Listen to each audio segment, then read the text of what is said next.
Hello everyone and welcome back to the Summoners War European League day number 4. And of course it's me, Sam, joined by the wondrous, the crazy good, almighty skill 1 destroyer, Seishizu. Welcome guys. Very much looking forward to today because Sam, we got some crazy matches coming up. We have say, like, honestly, if this was the week that you had penciled into your diary in order to watch, it's got some stellar players, some crazy matchups are going to be happening. And this is going to really dictate a lot which is happening in the league right now. For all of you that are joining us, make sure you're checking out exactly the league standings right now and everything to do with the matches. You can use the command SWEL or EL in the chat, and that'll allow you to see everything that's currently being going on in this Summoners War European League. In front of you again, if you don't know this already, like you've seen this enough times, surely you know how this is being played out right now. We are doing best of 2s between everyone in this Summoners War European League, with each set allowing you to gain 1 point on the leaderboard. These points obviously will put you in a different position within the table, and you're looking to try and secure the top 8 spot of this Summoners War European League in order to qualify to the playoffs. The playoffs is coming up very soon in only a couple of weeks, where it will be a knockout tournament then, all the way through to the final, where we will have some higher best of, so best of 5 all the way up to a best of 7, where we'll be crowning the inaugural Summoners War European League champion, and they can take away something from a cash prize of 10,000 euros. So we've already now into almost halfway through the league. How are you finding the league so far? Yeah, definitely. I've been saying it time and time again. I really like that best of 2 matchup mechanic that you have, because you have 2 very different matches. And I think that just keeps it very enjoyable to watch, whereas you don't really have, like, match 1 can very much be a repeat of match 3 and so forth. With just 2 matches, you don't really have that. Plus, you see everyone play against everyone. You definitely do have those matches in tournaments where you have knockouts where you say, like, okay, I can definitely beat a lot of those players, but not the one that I exactly have to focus against. In this case, they have to play against everyone. So let's see how the standings look like for it right now. Yeah, we've got already quite a lot of points on that table, as we can see. Actually, a lot of the players at the moment are sat around that 3rd, 4th, and 5th position that have been playing a few less matches than the other people that have played last week. Tito Gofflet currently sitting nicely on the top there with a 2-point cushion over everyone. And Nisa Smicer as well at the very bottom of this leaderboard. We saw last week say just how much some momentum and wins can really change your position in this league. Who are you looking for to be a big mover today? Well, I would definitely say, well, the people that play, because last week we have seen some of the people not play yet. So we have Obabo today, we have Pinkroyd today, we have Raxus today. These are also located in the top 4, I think. Pretty sure so. Yeah. So yeah, those people can, the one who's from those 3 that's winning a lot today will probably be the leader of the leaderboard today. Exactly, and here you can actually see the schedule for today. We have got some heavy hitting matches.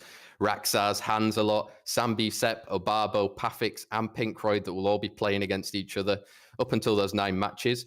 Let us know in the chat how you think some of these matches are going to be going. If you've got any people that you're rooting for, we know some people here are big streamers. They'll probably have some big fans in the chat. Any match that stands out to you today, say? Well, I would say that it's always fun to see the 2 friends. We have Pinkroyd and Raxus. They talk a lot to each other. They play a lot of matches together on Discord, on other calls. And definitely fun to see, like, how these 2 will play against one another. We also seen their matchup in SWC before. I think it was 2022 in Berlin. And those 2 guys definitely goof around a little bit when it comes to those matches, but they still want to win. So I look forward to what they can show here today. Yeah, exactly. We know that every set point does matter.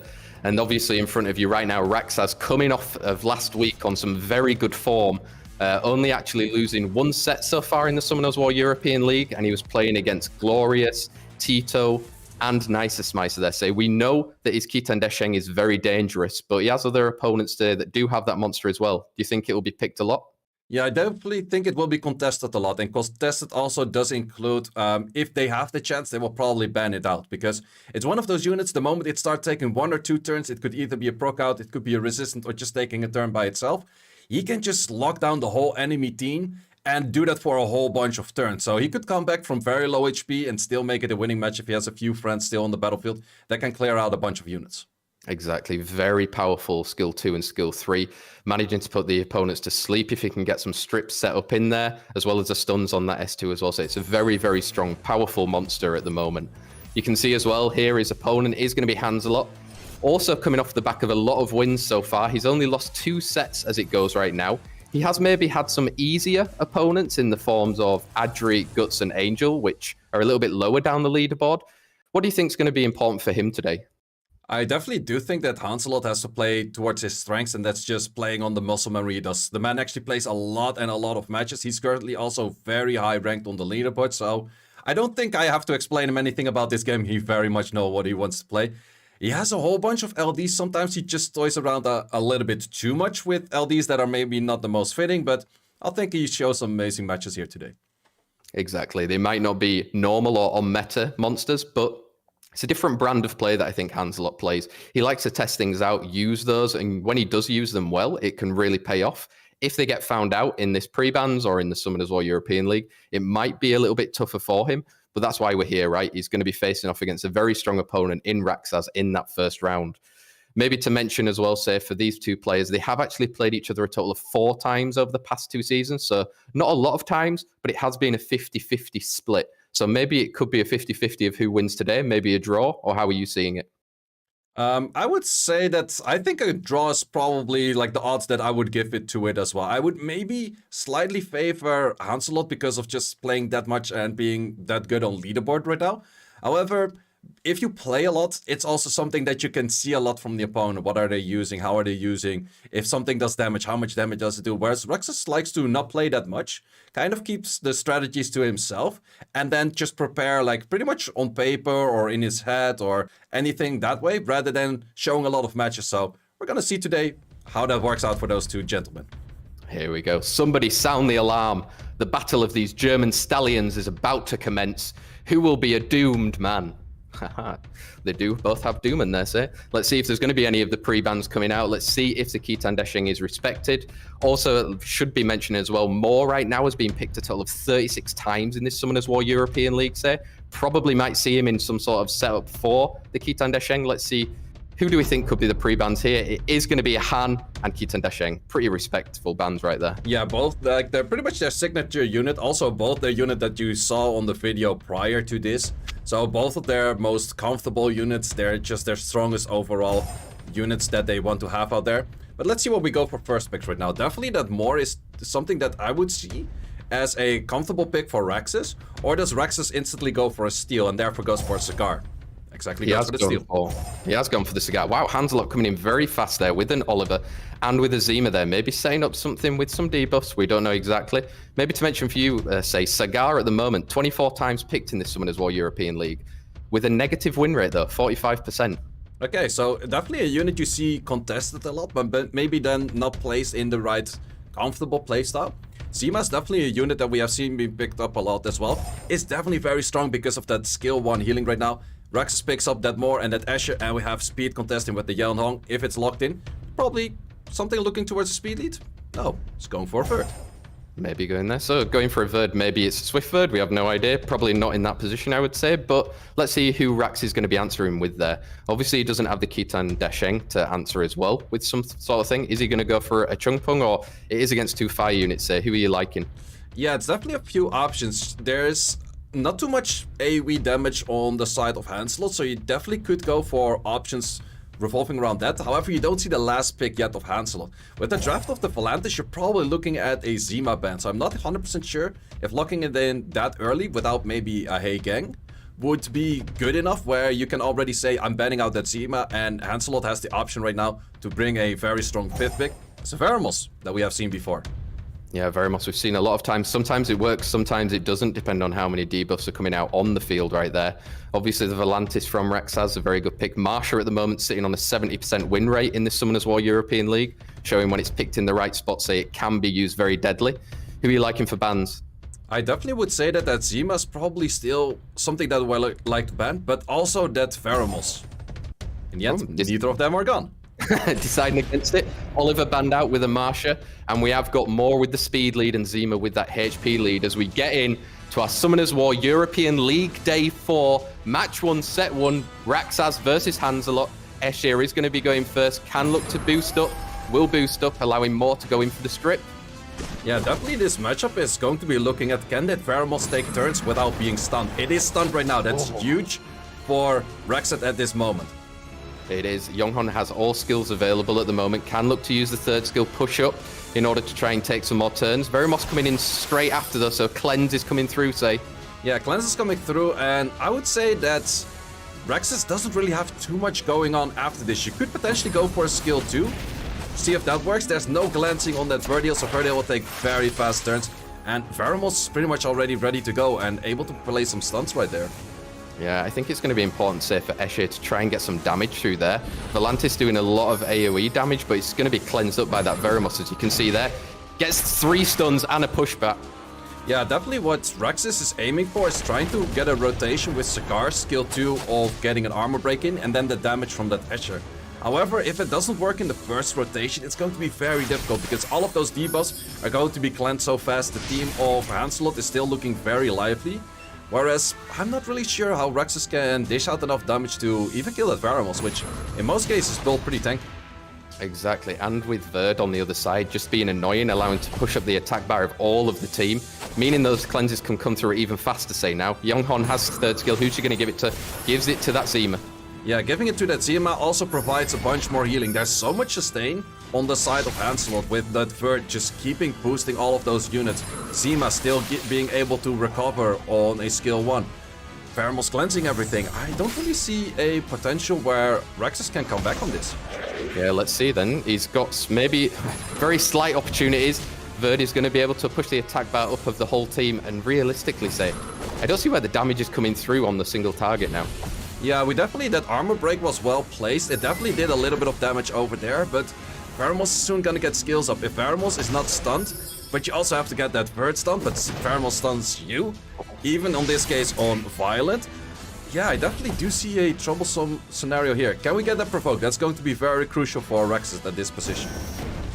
Doesn't land, but does get an additional turn there, say. Can he go for the provoke again there? He's gonna have to, I guess. Yeah, you definitely have to go for it again, because if you take out that Jianhong, you maybe had like a slight chance, decided to place it elsewhere.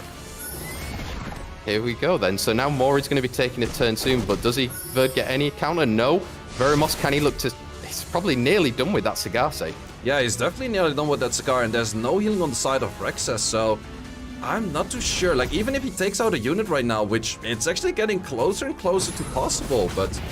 Oh, doesn't manage to push back any of those units. Very unfortunate over there.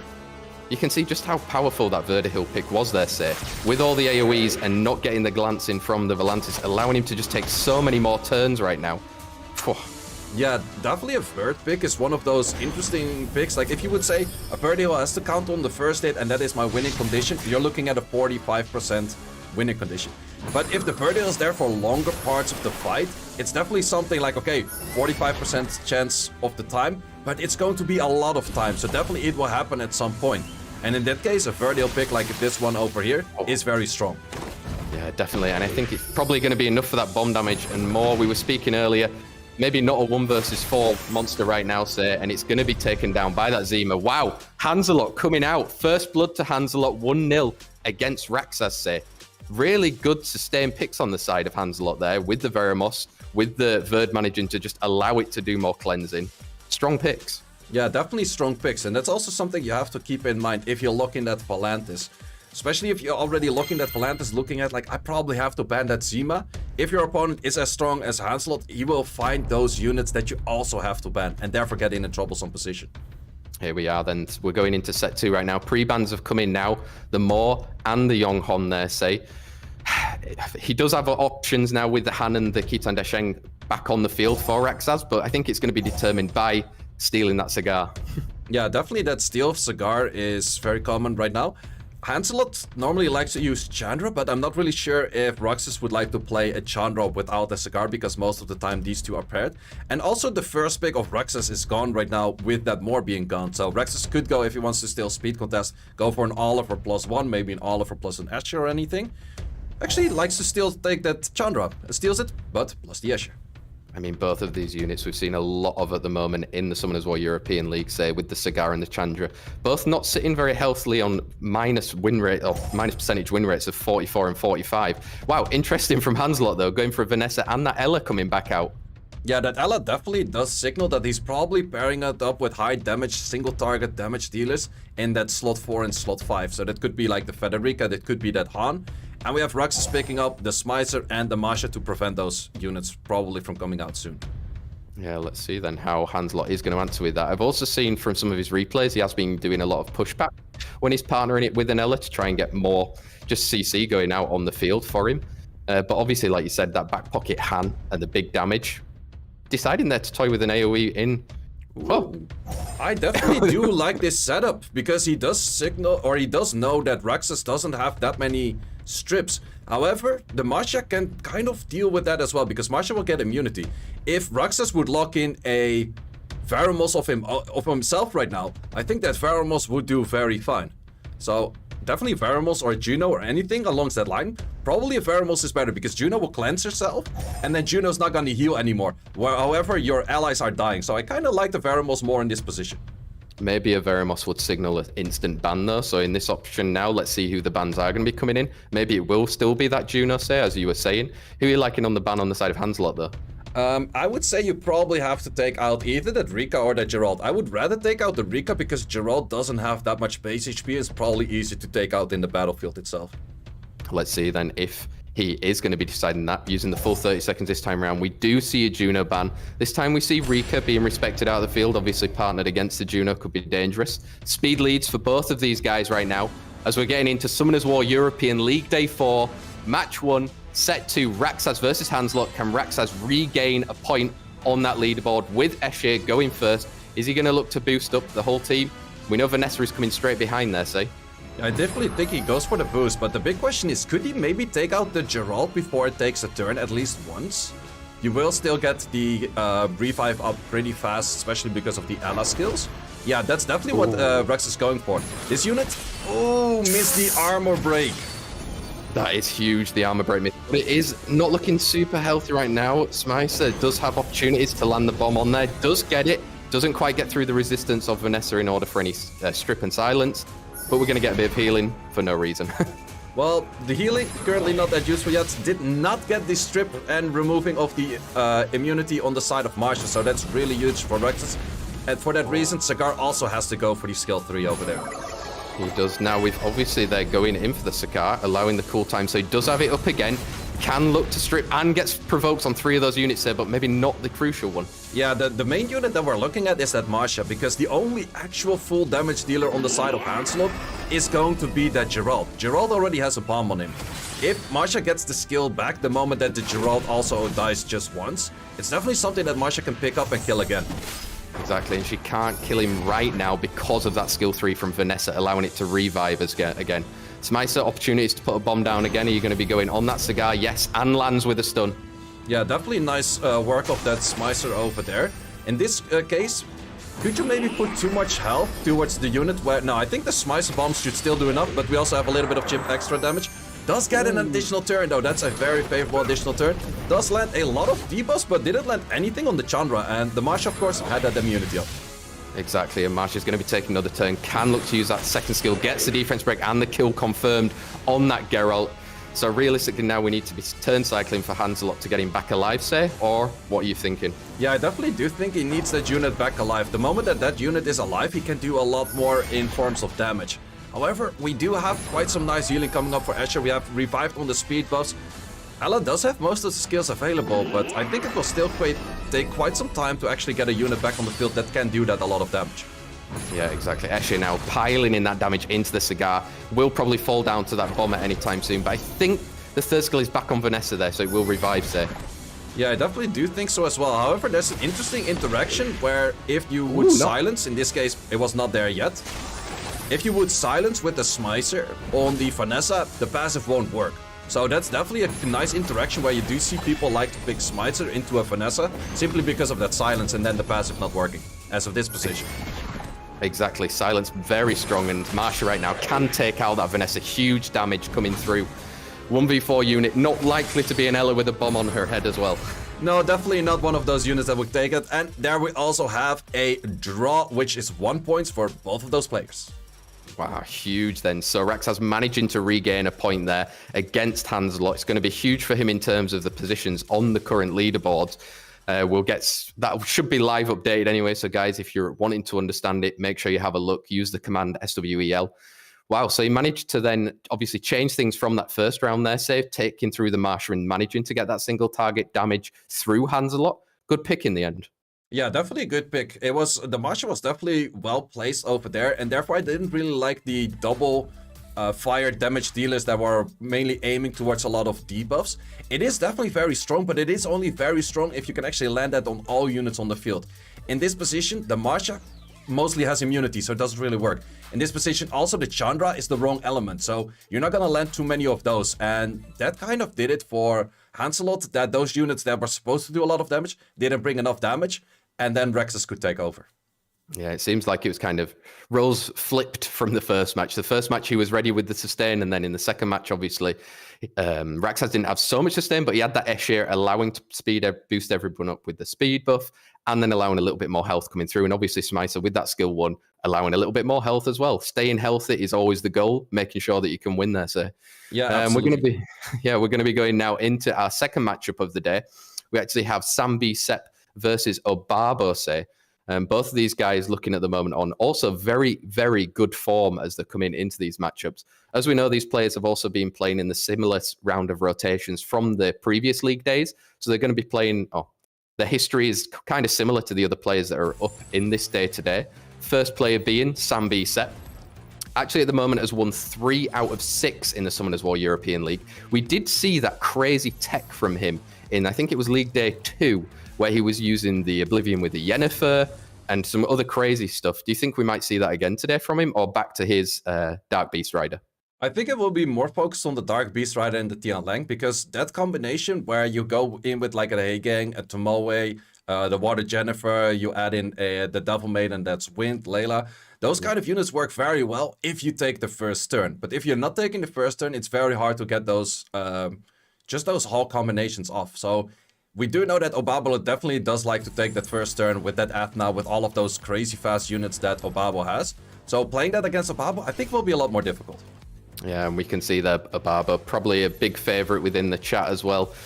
He currently has only lost 1 set at the moment, and that was to Guts, actually, who's sitting pretty low on the leaderboard as of right now. But like you mentioned there, very strong in terms of his Etna build. But we do know since the previous league day, he has pulled a new LD Nat 5 there, say, being the Eleanor. Do you think we'll see that today? I definitely do think we will see it, just because he likes to use it a lot. It's definitely one of those units that is not super commonly used, but if you're generally taking that turn 1 and you have lower cooldown units that you can cycle and just keep all their cooldowns running all the time, like that Athna, like a Han, like a Balin, it becomes very strong, and definitely it's a really nice pickup for Obabo. Definitely, as you can see, these guys actually at the moment, say over the past 2 seasons, they've played 20 matches. Obabo has won 70% of those matches as well, so looking strong into this match 2 of our League Day 4. Will he, Sambi, step up to the brutal order of an experienced Obabo? If you don't know it, check out some of those skills on that Eleanor, guys. We've going in right now to the pre-bans already there. Say we've got the respect ban on that Etna, and we see a Heigang coming out on the side of Obabo. Yeah, that Heigang is definitely a unit that's very pivotal for Sambi Sepp to... If he has that Heigang, he can go for all of those kind of comps. He likes to use it with it more. He also likes to use it with the Tomoe and any of those other units. Is Obabo really going to lock in a Kumar? This is going to be interesting. This would be an extra monster that we can add to what have been picked in the War European League. We see instead with the Oliver and the Zibala, Nephthys and Tian Lang, very strong units when partnered together with that more there, say, setting up real dangerous damage on the side of Sambi Sepp. How can Obabo answer? Yeah, he definitely has to be looking at, does he want to address this in a way where he wants to bruise or turn to it? Or does he just want to go ham at it, just go all in? And that definitely looks like the second way around. Taking that first turn, Obabo definitely likes to take the first turn with a Robo and a Spear Lead as in Chandra. Exactly. Chandra being super strong when he's used correctly. Actually, the Dark Robo, I need to see the stats on that as well. He wasn't looking so pretty so far in the Summoners War European League, but a little bit better than his Wind brother. Chiwu being picked up there on the side Sambi Sepp. We've got 3 speed leads there, say. Yeah, 3 speed leads, it definitely does make sense to a certain extent where maybe a Triton would have been better, but if it's not on Wild and your Chiwu is on Wild, then it could be that lock-in, because in the end, Obabo's only showing 1 AoE stripper right now.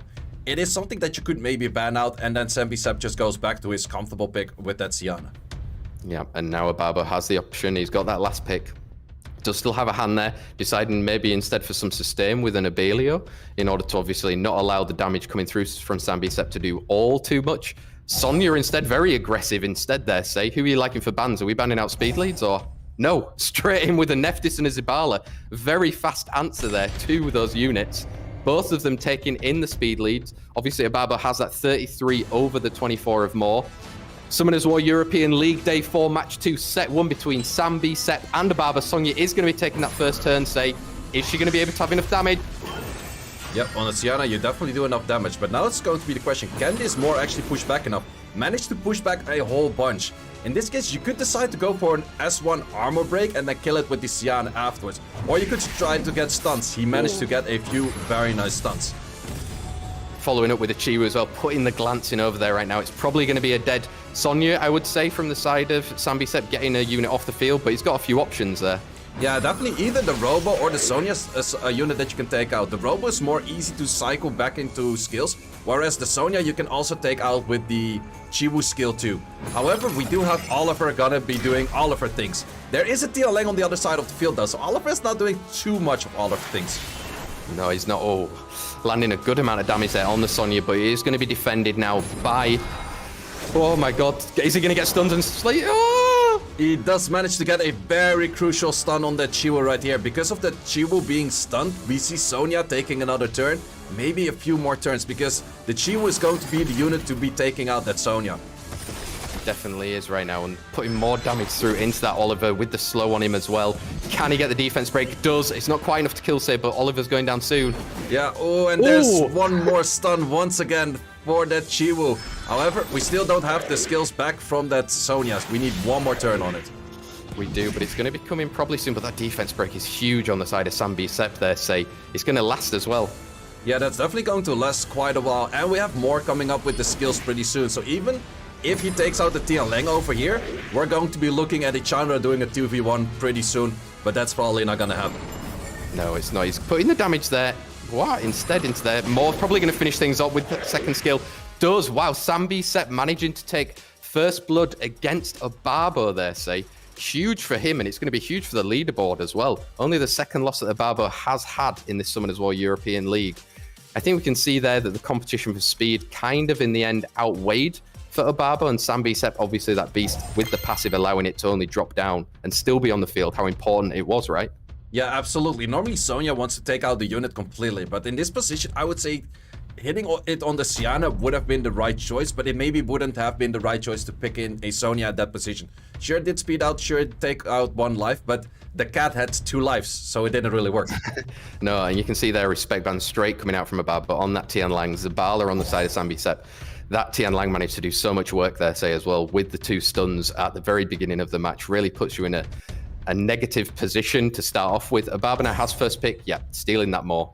You're stealing that more, and also Sambicep goes back to that unit that's available for him right now, that Hey Gang. Hey Gang, generally not really super strong into a more, but it's just a very comfortable pick for Sambicep that can make him revolve around the normal units that he would like to use. Going to an Okeanos? I would say he probably has to go into a speed lead, but goes for an Okeanos in this position. Yeah, Haegang and Okeanos. Haegang at the moment actually sitting 7th on the highest win rates of our monsters in the Summoners War European League. So showing it can be used very well in the right positions. Yep. Okeanos we haven't seen so much of at the moment, but Ababo now, is he going to go back to his Han? I definitely do think that Ababo goes for comfortable picks that he would aim for taking that first turn. Not, he actually goes full bruiser. Okay, Ababo surprises me. Full bruiser for Ababo with that Smiter and that Meihu Wang. Yeah, we were speaking about it last week, say the Meihu Wang, how much it managed to do for the players last week. Really, like managing to take out the Miniato with a crit on the very end against, I think it was Nicer Smicer. Right now, Sambicep also in a difficult position. Is he going to take a speed lead with a Shizuka at the moment? I would definitely like a Shizuka plus a Federica. If you go Shizuka Federica right now, you have an option to take out that monkey pretty easily. However, none of those units on the side of Sambicep can actually properly deal with the monkey right now. Sure, you can land an armor break into it and then try to deal the damage, but nothing has like super straight damage on that monkey. So that monkey is definitely going to be an issue. Ababo does know that, so he adds more passives to the field with the Juno, with the Rakuni, which I definitely like both of the picks over here. Exactly. A lot of sustain coming out on the side of Ababo there. We do know that if he's signaling maybe an Okeanos and Shizuka to go through, obviously the more debuffs on the field or landing on Juno allows her to heal up the rest of that team. Rikuni, doing Rikuni things can always be a problem on the side of the enemy. Sambi-Sep, how does he answer that now for you, say? Is it going to be a water unit or Marsha, single target damage? Single target damage on the Marsha is decent. He preferably likes to use combo unit, but I already thought so. Obabo knows, like, I'm playing those 4 units and he has a very comfortable draft against it. Here we go, speed lead for Ababo with the more Sekhmet HP lead for Sambi-Sep. Sambi-Sep versus Ababo in our Summoners War European League Day 4. Match 2, set 2, can Ababo reclaim the point he just lost against Sambi-Sep? More going in for the strips, not getting anything. Not getting anything, but it's pretty interesting to see a more actually outspeeding a Sekhmet. Sure, Sekhmet didn't have a speed lead in this position, but it's most likely Swift. So that's either a slower side Sekhmet that might be Despair, or a super fast more on the other side. Wow, Shizuka there, you can see the strength of her skill 3. That bomb landed from the Smicer, allowing bombs to be put around, but not as much damage as probably should be from a normal bomb there, say. Yeah, definitely it's not taking that much damage from the bomb as that we usually see from like a Sierra or any of the particular bombers. However, we do have a lot of sustain on the side of Ababo, whereas we do not have that much sustain on the side of Sambi-Sep, so I'm not sure if he's going to be able to do this kind of damage for a long time. Exactly. The heal block from the Sekhmet is important though, but it is going to be getting cleansed soon by a Rikuni. And she has that third skill available. Who are you looking to reset there? Going for that Rikuni, not allowing the skill 2. Yeah, not allowing the skill 2, but in this case it's definitely going to be interesting. What does the Rikuni cleanse? He does not cleanse the heal block. And by not cleansing the heal block, the Smicer might actually be taken out pretty soon, but that's why we start having the Monkey going. Monkey going for skill 2. It is... Would you go for the Okeanos? Did just do a skill 1 because he didn't want to waste his stats because he had glancing at that moment. Exactly. The heal blocks are going to be rotating out right now for Ababo, but right now, can he target enough damage to get through? That Monkey is going to be a problem the longer this match goes on, sir. Yeah, definitely that Monkey is going to be difficult, but you have 2 side units next to it that are lower on HP right now. Would you like to start focusing on those? Sambi-Sep says, no, that Monkey is really my problem. The moment he takes out the Monkey, he's sitting in a comfortable position, but I think the Monkey's soon to be taking over this match. Yeah, let's see. He had a lot to say last week. Right now, Heigang does have first skill available. Is he going to be able to push back? Does get against that Monkey, but Rikuni taking more turns. Can he get an additional? No. Sets up for skill 3. That skill 3 definitely doing a lot of damage, also getting the additional turn in the process. However, the Monkey's still not gone, and as long as the Monkey's on the battlefield, it is still very deadly. We did not get a reset, and that is a lot of damage coming in from that more. Getting an extra turn by that much absorbs, and this is where the Monkey takes over the match. Yeah, I think Monkey is going to be taken over now. Rikuni can use skill 2, push himself back up, get a little bit more cleansing for himself. And with that silence on Shizuka, say she can't get any skills online. Yeah, it's definitely going to be taking a whole bunch of time to getting those skills in, and that's where you see like a solid turn 2 draft. Sure, you have to have the tanky enough stats to be able to punch him a few hits, but the moment that your team gets online with all of the cleanses, with all of the healing, and the enemy doesn't really have anything else or skills of doing damage, that's where you're going to take over the match, and that's where Obabo drafted very well in this one. He definitely did draft very well. He managed to keep that Monkey alive, and right now you can still see it's over half of its health. Is he going to get the defense break? Yes, lands straight away. More coming in to finish up. Ababo reclaiming that point against Sambi-Sep. Huge for him, say, to manage to maybe give him some momentum going on to the rest of this League Day 4. Yeah, I definitely did like his draft 2 quite some. Normally we don't see too much turn 2 from Obabo, however in this case it was very well placed. It had all of the right units with the Monkey, with the Smicer, with the Rikuni, with the Juno that was banned out as well, that was as a force ban. I definitely really did like that draft, and it's pretty much just waiting for your moment to get your skills on, and then it works out, and it definitely did work out here. Exactly. You could just see how it was almost like a switch of the tails there. Ababo, usually renowned for being a first-turn player, really going for that attack. Actually, in the end, did end up taking the first turn with that more. Must have been built very fast on Swift. But crazy that he could then take out everyone else on the field, so. Yeah, it was definitely a very nice build there. It could have been that the Moor was just incredibly fast on Vio. It's still an option. We didn't necessarily see it Vio proc, I think. However, Moor is also one of those units, if you play against Sambi-Sep, it's more of a steal rather than like, oh, I really want to play with this unit. Because you know that Sambi-Sep really does like that Moor. The Moor, same as that Heigang, everything is revolved around those 2 units, that all of the LDs can be picked up, can be utilized, can be pretty much doing their thing, because there are these strippers with speed leads moving in front of it. And if you take out one, you ban the other one, that's definitely going to be difficult for a player like Sambi-Sep. Yeah, definitely. As we can see already, some of the rising monster stars of this Summoners War European League, being that Moore, being the Mei Hu Wang, sitting on some healthy, positive win rates at the moment right now. Say some monsters that are being used very currently in our Summoners War European League meta, I would say, that's kind of slowly evolving. We also have things like Veramos popping up a lot more. Any other surprise picks that you've seen so far from the guys, which isn't usually on ladder? I think, well, Elas normally not really used that much. It is used by Hanselot. However, he uses it very specifically where it is very strong for him. So I would say so far, kind of like common picks throughout that I can think of. Here we are, then we've got our third match, but it is going to be Pafix versus Pinkroyd. You can see Pafix in front of you right now. Currently in the Summoners War European League, has played a total of 6 matches and won 3 of those matches. A double 2 set wins against Glorious from his first week there, say. Obviously played against Tito Gofflet, who is at the top of the leaderboard. Nice Smicer and Glorious in those matches. He's a very strong opponent. Yeah, definitely very strong opponent right there. He definitely likes to play around that Julian, but besides Julian, has a lot more that he could play around with. So it's definitely one of those players, if you're drafting against him, it's that you think like, okay, I'm drafting this right now, but I have to keep in mind, there's a Tian Lang. There's so many other units that he could lock in later on if you don't be careful with it during that drafting phase. And Pavix is definitely one of those players to be picking up those units when they fit. Exactly, and his opponent today, probably the fiercest opponent in the whole of Europe, it is Pinkroyd. He's coming off the back of 5 wins so far in the Summoners War European League. Also only getting 1 loss so far, 2 guts there, say. Pinkroyd, very strong opponent, high in the ladder currently as well for this season. What do you like about his play? Well, besides Pavix being very good at finding all of the units that fit at that moment, Pinkroyd plays that many matches that he also does that same thing. He definitely looks at like, okay, what are the weaknesses in the enemy draft? And he picks in a unit. He has like a Molong rune up that he almost never uses. He has a lot of those units locked in for that moment. Like, okay, once in like 200 matches, I need this one unit on this very specific build. And then it's going to give me that insta-win. Pinkroyd has a very good rune depth, and he has all of those units runed incredibly good that they actually do give him that win. Exactly. When you can have such a good box and so many different options, it obviously makes it really hard for your opponent to work out exactly what you're doing. You mentioned there they both do have a Julian as well. Both of these guys actually have played a total of 20 times over the past 2 seasons, say, but it's been a 50-50. Okay. We're going to see another 50-50 here. Then that's what we've seen so far for the whole day. We see 50-50s throughout. Could be another 50-50. Let's see. Exactly. We do know that every set win does matter. It gets you higher on that leaderboard. Right now, I think Pinkroyd will be sitting somewhere around the 3rd or 4th spot still.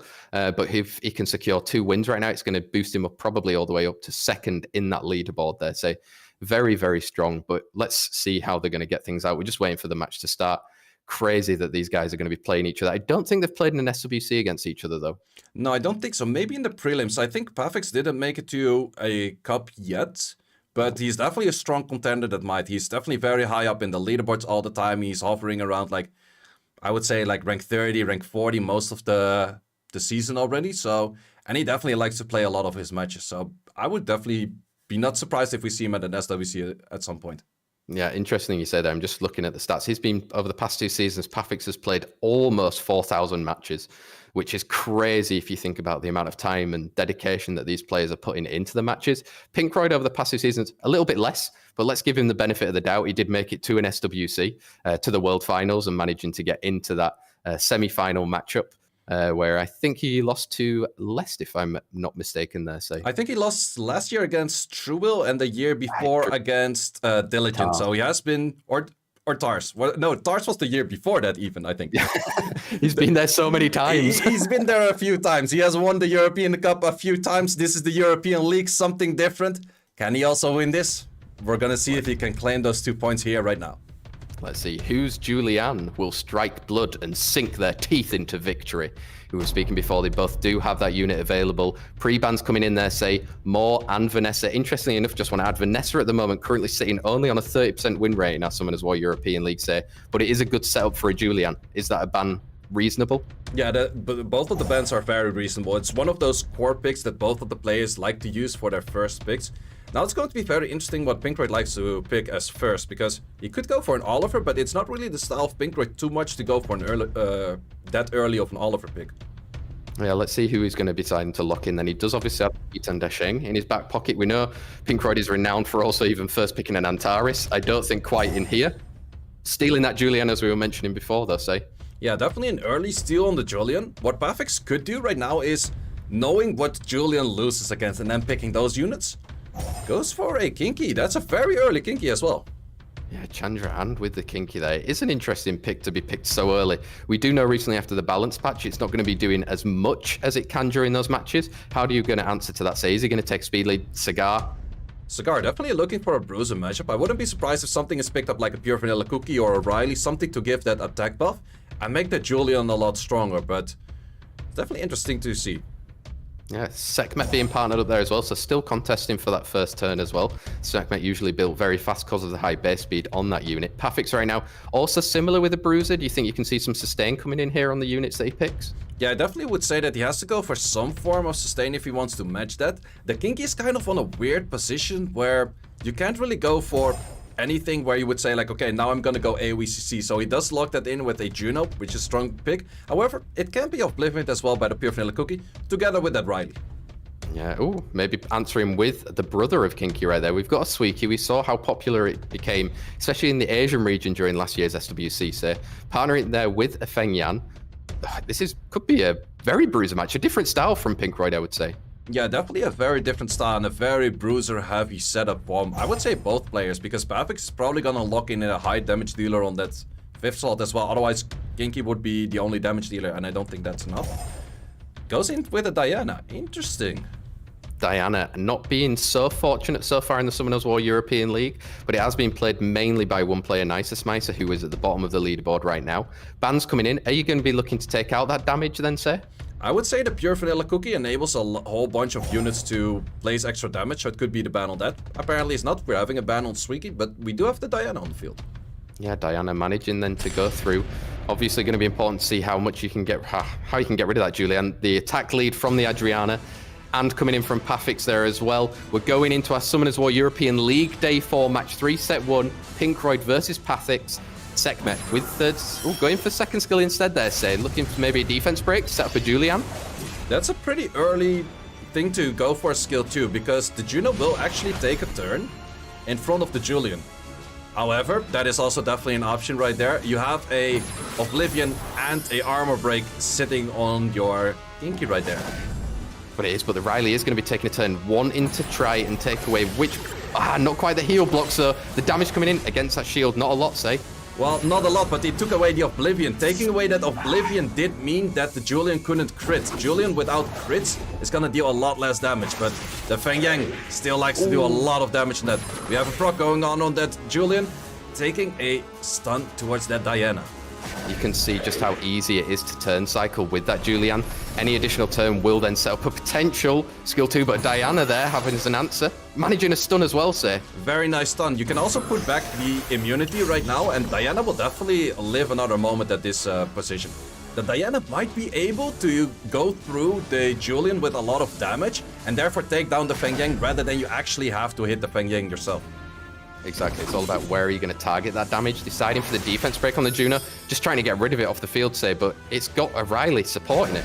Yeah, the Riley supporting it is definitely helping. In this position, is he gonna go full damage on that Julian by lowering any of the other units? No, he goes for the Pure Vanilla Cookie, is managing to take it out, and now is the big question, is he gonna use Julian passive to take down that Feng Yang? It seems like he is at the moment, but he's going to get that attack buff back on the Diana very soon, meaning she can do more damage. And that immunity stops any skill 2, say, from Julian managing to stun. Yeah, that definitely will take quite some time. I think Pinkroyd is gonna look into it again to try to get an armor break on the Juno. And this time, the timing wasn't right to get it. And I definitely do think that Bafix is in a very favorable position right here. By taking out that... Yeah, he's taking out the Feng Yang, which is normally hard to take out. By abusing that Julian. Normally he's like, okay, this is being used against me. I know how that works. Let me use that against someone else. Wow, Pafix 1-0 against Pinkroyd. A bit of an upset already, I would say there, say. But you could just see, if you have a unit, you know how to face it against it, right? We've seen it many times. If you're stealing that unit, you know what works against it because you've had to deal with it on ladder so many times. Julian right there, obviously we know the passive, but getting that health of hitting the damage into him and allowing the health not to be used from his teammates, obviously is very important right there. Pinkroyd respecting that and doesn't want to deal with it in this game. Yeah, definitely an interesting matchup that we had in the last time. Because normally we don't really see Pinkroyd going too much on like Bruiser's sides. Like if he does, it's more revolved around, I would say, Shizuka and those kind of units, or still on Antares. But it was an unfavorable match for Pinkroyd, I would say, mainly in also the playstyle. Let's see what Pavix go for this right now, because he does have the Julian not available, but Pavix has a whole bunch more units than just a Julian. Yeah, he definitely does. Now, Pinkroyd back in the driving seat for him. Wow, changing things up. We've got a Shizuka, we've got the Etna coming out. We know how much damage an Etna can be doing on very good artifacts, say. How do you think Pavix is going to answer that? I definitely do think that Pavix goes back to his general picks. He does also have a Tian Lang, which is definitely very strong into a Ethna. He likes his Judo, which is also a very strong pick into those two units. Exactly, Shizuka's third skill, putting those debuffs, whatever lands on the field, Juno can cleanse them and look to heal up the rest of the team. Partner it with a Vanessa there. We know the win rate's not been so good in the Summoners War European League. Pinkroyd, how's he going to answer those? Also changed his style up a little bit. Yeah, in this case, ooh, we go for Tableau, so he's gonna go for some of those snipe potentials. Is he gonna lock that in with a Molong? That's what he has been doing in the past, so he has like a lot of damage going in, but then also the cycling back where you get the extra turn with the Tableau moving after all of your units. Does he partner up? He's going to go for the single target damage there of Mash, so he is going for that snipe unit right there, say, in order to try and get rid of one of the units on the field. Vanessa on the field with that skill 3 on the side of Pavix is going to revive anyone that does go down. So let's see how Pavix is going to answer with that. Maybe a little bit more sustain as well, or Minato. He actually goes for some of the more passive units that have the potential to take out multiple units by itself, and also therefore force units of Pinkroyd to focus on that Minato and adds in that Kavachi. Kavachi coming in as well. Sonya, another snipe unit coming out on the side of Pinkroyd there, say. Minato at the moment sitting on a 20% win rate so far in the Summoners War European League, so pretty low. Could be very easily answered there by an Etna or by the Sonya, but let's see who the bans are going to be coming in. Who do you think? I would say probably Vanessa for also removing the chance to actually revive anything. And on the other side, I think that Sonya is very deadly because the Sonya can instantly take out the Minato. He can, so we do see the Vanessa going out, not allowing any revives on the side of Pavix. But Pavix deciding instead to go for the Marsha, maybe because of that defense break coming out, even though Etna is still on the field. We've got speed lead coming in for Pinkroyd, defense from Cigar on the side of Pavix. Summoners War European League Day 4, match 3, set 2. Can Pinkroyd reclaim that point he just lost against Pavix? He has all skills available still on that Etna. Is he going to go for the Minato for a stun, say, or who you like in Cigar? Minato. Goes for the Minato for a stun and decides to place his... Ooh, that is a high defense Kavachi, and therefore wasn't able to kill it. Sure, you can go for a retry because of the Tableau, but that is very well placed by Pavix right there. Definitely is. Tableau is going to be able to give another turn order around for the snipe. Probably we'll see a dead Minato very soon. Defense break does land on that unit, but third skill available for Etna. Going to go into a Cigar maybe? Yeah, I would definitely be looking at locking the damage somewhere else than into that Minato, because you can actually stun one of those units as well. Oh, full resistance there, say, coming out the whole time of that Kavachi. So that's a 100 res, super high defense Kavachi. Well, in the end, he doesn't really need any stats towards anything damage or crit rate or crit damage. So he can focus all of those stats into defense and resistance. And in this case, Pavix did that very well. However, we do have a lot of buffs going on the side of Pinkroyd right now, and this match might be turned around. This could be the turning point right now. We do have all of the provokes as well on the side right now. Kavachi putting up that attack buff and the immunity. Can Juno start dealing damage and get units off the field, say? That is a very high damage from the Juno. It does have the attack buff, but that is absolutely a lot of damage. And this is getting more and more difficult for Pinkroyd. Pinkroyd wanted to be able to snipe like 1 or 2 units. In the end, he only did snipe out 1 unit. So bruising that with the Juno is definitely going to be difficult. Plus the Kavachi is also healing, and there's so much damage coming from the Juno. Say they're just dropping like flies at the moment right now. Shizuka probably needs an additional turn, doesn't quite get it. Improvise is available on the side of Kavachi, boosting up that Cigar to take more turns. Yeah, definitely more and more turns coming in, and also more and more healing coming in. And the Juno is definitely one of those units that could be already taking those 2 units on the side of Pinkroyd as a 2v1. But there's still 2 other units that are very strong on the side of Pavix, so Pavix is definitely looking towards winning this match as well. Wow, Pavix, very... I mean, you've got to be prepared in the Summoners War European League. Maybe it was an answer to the Sonya, even though it wasn't on the field yet, but knowing that it could be coming, because right now, that Shizuka's probably not going to be able to do anything more, right, say? Yeah, definitely not going to be able to do anything anymore, but Definitely also very well played by Pafix, and it's also always kind of a gamble, like, okay, I have this amount of defense. Is that enough? Because you never really know how much attack a Sonya would have. If it's very speedy, as in the case of Pinkroyd probably, in this case it did not kill, and that is the victory for Pafix. Wow, Pafix taking 2 set wins against Pinkroyd, one of the favourites of the Summoners War European League, they say. He was prepared. He knew his homework. He'd probably been watching some of Pinkroyd's replays. Really prepared very well. Can you say any more about, is it normal to build a Kavachi on all of that? Well, I would say, like I mentioned, you don't need any crit rate, any crit damage. You don't really need any attack stats, so you don't really need any accuracy. So all of those stats just go out of the window. So what is left over is HP, speed, defense, and resistance. In this position, it's like, okay, a lot of people would maybe go for a HP slot 4, but this Kavachi was definitely on a defense slot 4.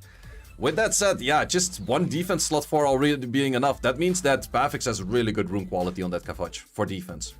Yeah, definitely. So it's a unit that maybe is looking to play a little bit further on in the Summoners War European League, but people have seen this match now. Those players that have already played are definitely going to be watching and tuning in to see what people have built and prepared right now.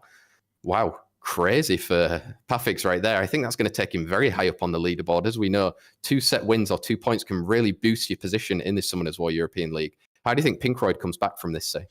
Well, Pinkroyd still has 2 other players to play. He was definitely high up in the leaderboard right now. I would definitely still think that if he takes some points from those as well, he's still going to be in the right position for the playoffs. But we're going to see that after this little break. See you later, guys.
Hello, everyone. Welcome back. I hope you had a very nice little 5-minute break there.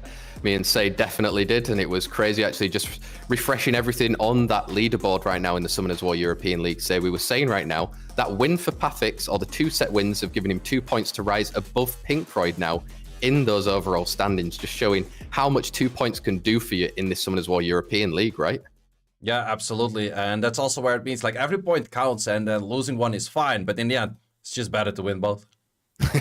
I like it, plain and simple. Just better to win both. We can see there from the current matches that have happened today, Raxaz, Hansalot, Sambi Sepababa all coming away with 1 point.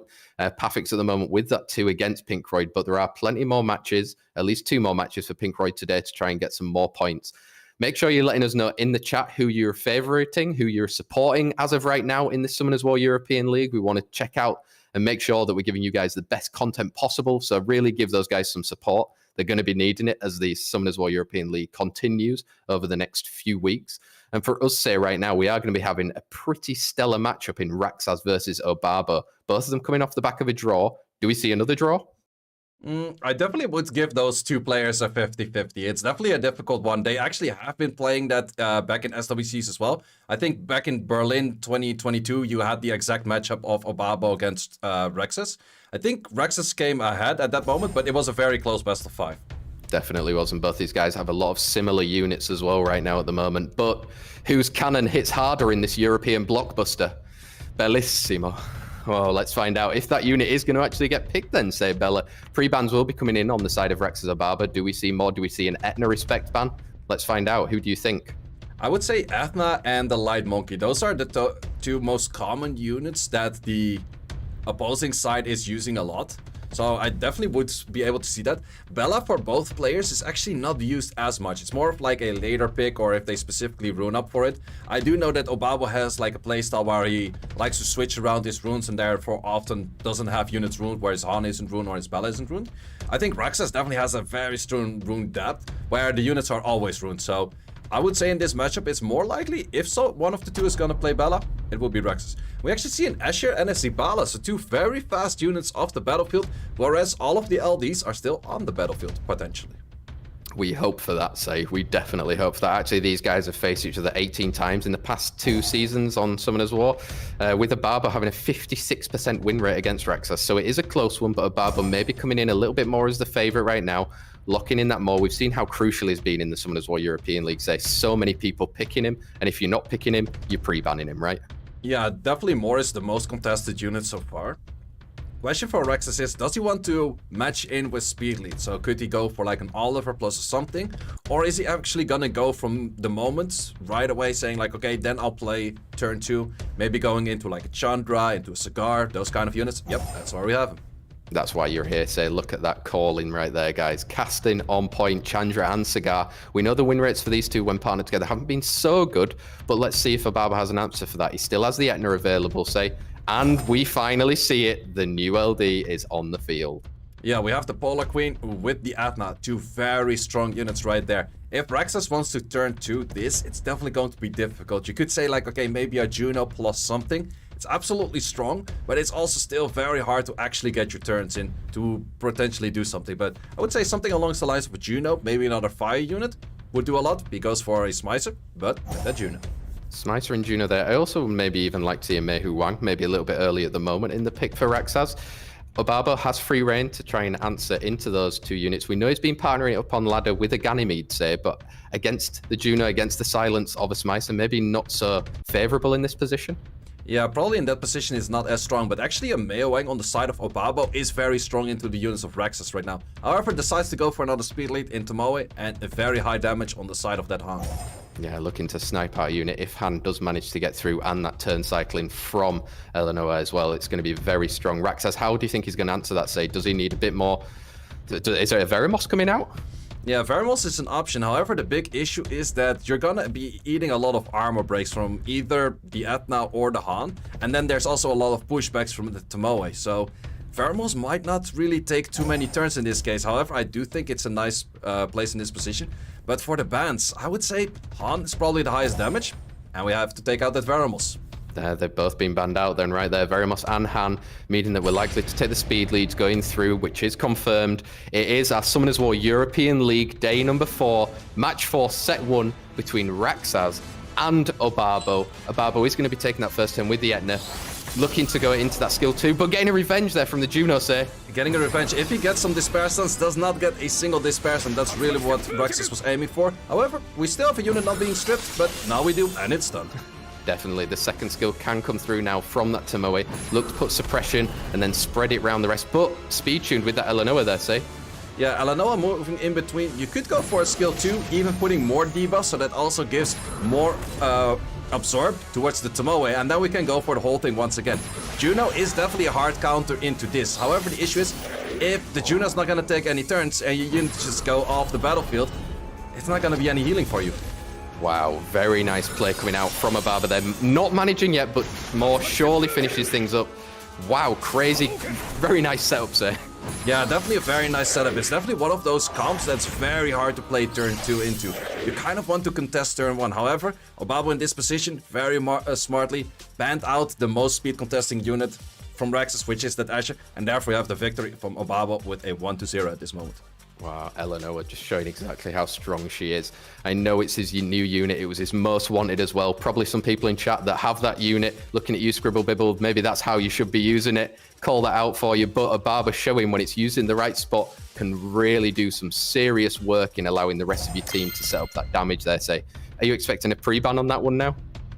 I would definitely expect a pre-ban on that Ethna. Like, besides anything, how things are working for Obabo's side, it's always that Ethna that does like the most pivotal thing, being strong, being able to take the first pick. Sure, Obabo likes to put that Sibala towards the work right now, but in the end, it's the Ethna that actually deals the damage, and therefore also respected right now. Exactly, respecting that one out. And the Khitan Dasheng isn't going to be on the side of Raxaz, so maybe he can't set up something with a Maw or anything. But Raxaz, let's see who he's going to lock in. Is he going to go for that speed contest? No, stealing that Zabala unit instead, say. Interesting of a steal. If that's not really a comfortable unit that you're using yourself too much, I'm not sure if it's really the right steal. Obabo can definitely be picking up that more and then going for comfortable picks right there. I'm not too sure if Obabo should go for a turn 2 in this position already. I think he can still easily go that more and then locking in other speedy units as well. Exactly, going in with that Maw and the Smicer instead, so the sister being taken through right now. Raxaz has opportunities. Is he going to continue with that speed? Is there an Escher going to be coming out on the field, sir? Well, the Escher with the Sibala is kind of too much of the same style, where I don't think it would be as strong, but going something in Oliver, we actually haven't seen too many Olivers today yet, would definitely be some of the speed leads that are very strong. Another speed lead that's very commonly paired with Sibala is actually a Sierra. However, in this case, we do have that Escher and we do have the Changpong being picked up. We do, so no speed leads on the side of Raxaz right now, but he does have very high base speed units, which hopefully will be ruined up very fast in order to try and take that first turn from Obabo. But having already that Maw, is he going to partner up with another speed lead? Is he going to look for an Oliver there, say? He definitely could be looking, well, I would say in the current position, Oliver is an option, but then you have to really have you go into speed contesting. What I was more thinking of is exactly that, the Meo Wang, because the units on the side of Raxaz do not show any contesting against the Meo Wang or Braconi, and you already have that Smicer, which is very strong for Bruiser. So Raxaz has to draft 2 units right now that can deal with the Meo Wang, and one of those 2 is gonna be banned out. Yeah, let's see then. So he's kind of in a position where he's forced himself to make those picks right now. What could be dealing with a Meihu Wang? Probably some war units. He's obviously not got a Khitan Dasheng on the field. Say, sniping with a Marsha. Nice. Marsha is an option, and definitely Federica is an option. But in this case, if you lock in that Chiwu and your Marsha's banned, you have to ban that monkey already. And with that being said, Obabo kind of has like a free pick in that last pick, saying like, okay, you could pretty much pick anything. A Douglas could maybe be a thing, but even something like the Neteris could be a pretty interesting pick right here. Or, well, there's a lot of options with passive units that are good on bruisering. Yeah, let's see. So, well, there's one right there for you. Say with a passive, it is going to be that Juno. Does that signal then forwards the Marsha ban and maybe the Meihu Wang? Yeah, I would definitely say Marsha ban, Meo Wang ban, and then it's going to be a bruiser of saying, okay, who has more sustain, or is Raxaz able to do enough damage before the team of Obabo gets online? Yeah, let's see then who can get online quickly. They're thinking right now, it's a bit of a mind game, to be honest, say right now. Do you ban that monkey? Do you not ban that monkey? Expecting a different ban somewhere else? Playing it out the full amount of seconds that are needed here. It is going to be the Marsha and taking out that Rakuni instead. So is he going to be able to deal with that Meihu Wang as this match goes on? Speed leads coming in from both Raxaz and Obabo as we get into League Day 4, match 4, set 2. Can Raxaz reclaim a point against the Barber, Escher taking that first turn, say? Taking a first turn, and he's actually fighting a team that's completely off-will. You don't see that all too often on this level. Also, therefore, the Chiwu is pretty much just a wasted pick altogether. Like, sure, the Chiwu can place the glancing, but it's also kind of in a wasted position in this. Like, sure, it was there for the speed lead, but then, for example, a Sierra, which I mentioned before, would have probably done a lot more and also been able to take out the Monkey to a certain extent. Exactly. Can't do the skill 3 because it would have procced that more passive as well, but Chungpong pushing everybody back. He needs to try and get damage through from that Escher very soon on that skill 3, say. Yeah, it's definitely the question, can you take out that Monkey? And that Monkey, the moment it starts getting his skill 2 up, it will heal quite a bit, but there's also Smicer next to it for healing. Does decide to go for heal block, but did not land it in this position. Didn't land it. Now we've got second skill available for Chungpong, but that Juno's going to be taking a turn soon, going to be allowed to heal the rest of the team. Improvise coming out from Zibala. Are you going to put it back on the Escher? Yeah, you kind of have to be looking at the Chungpong getting an armor break from that skill 2. If you get a skill 2 armor break on that Monkey and then you go for high damage on that Escher, you might actually be able to take out that Monkey. However, the Escher is silenced at this position, so therefore it's not going to be doing anything to the Monkey anytime soon in like good damage format. No, but it is managing to apply that heal block, not allowing a skill 2 to get any healing on the side of a Barbose. Is he going to be looking for stuns? No, just trying to take out the Chiwu instead. Yeah, slowly taking out the Chiwu. The Chiwu is a high damage potential for the side of Raxaz, but just slowly taking it out. And we still have another turn of silence on that Escher. Otherwise, the Escher on the skill 3 might have done enough damage to take out that Monkey. Definitely, but we've got here skill 2 available. Who are you going to be boosting up? Going for the heal instead, proccing that passive of the Maw. It's going to be hard for Chungpong to get online, say. Yeah, it's definitely hard. You still 2 turns away. We once again have that silence being reapplied, but we also have a bomb being applied right now. If this bomb lands, stun lands. 2-turn denial right there. And this is where the Monkey starts getting his skills, gets the armor break, gets the additional turn, takes out the Escher. And that is where Monkey takes over, and that is where Monkey most likely will go for the victory. Yeah, Mehu Wang, we can see how strong that unit has been in the Summoners War European League so far, say. Just managing to survive, putting out defense breaks wherever it feels fit to, and now that Chungpong is going to be dying from the bomb, and Zibala, again, not a 1 versus 4 unit. Yeah, absolutely not a unit that's 1 versus 4. And that's also where the position, like we mentioned it, we had the Zibala very early in the draft. An Escher with the Zibala is too much of the same thing, whereas it becomes very easily counterable by bruises, and that was very well picked up by Obabo in this draft. Obaba then winning 2-0 against Raxaz. That's going to do wonders for him in the Summoners War European League. And on the opposing side, Raxaz with a 2-0 defeat right there. It's going to be really hard for him now to kind of just rebuild that momentum, get some composure back and going into his last matches, I say. Obaba showing what he can do when given the opportunity, right?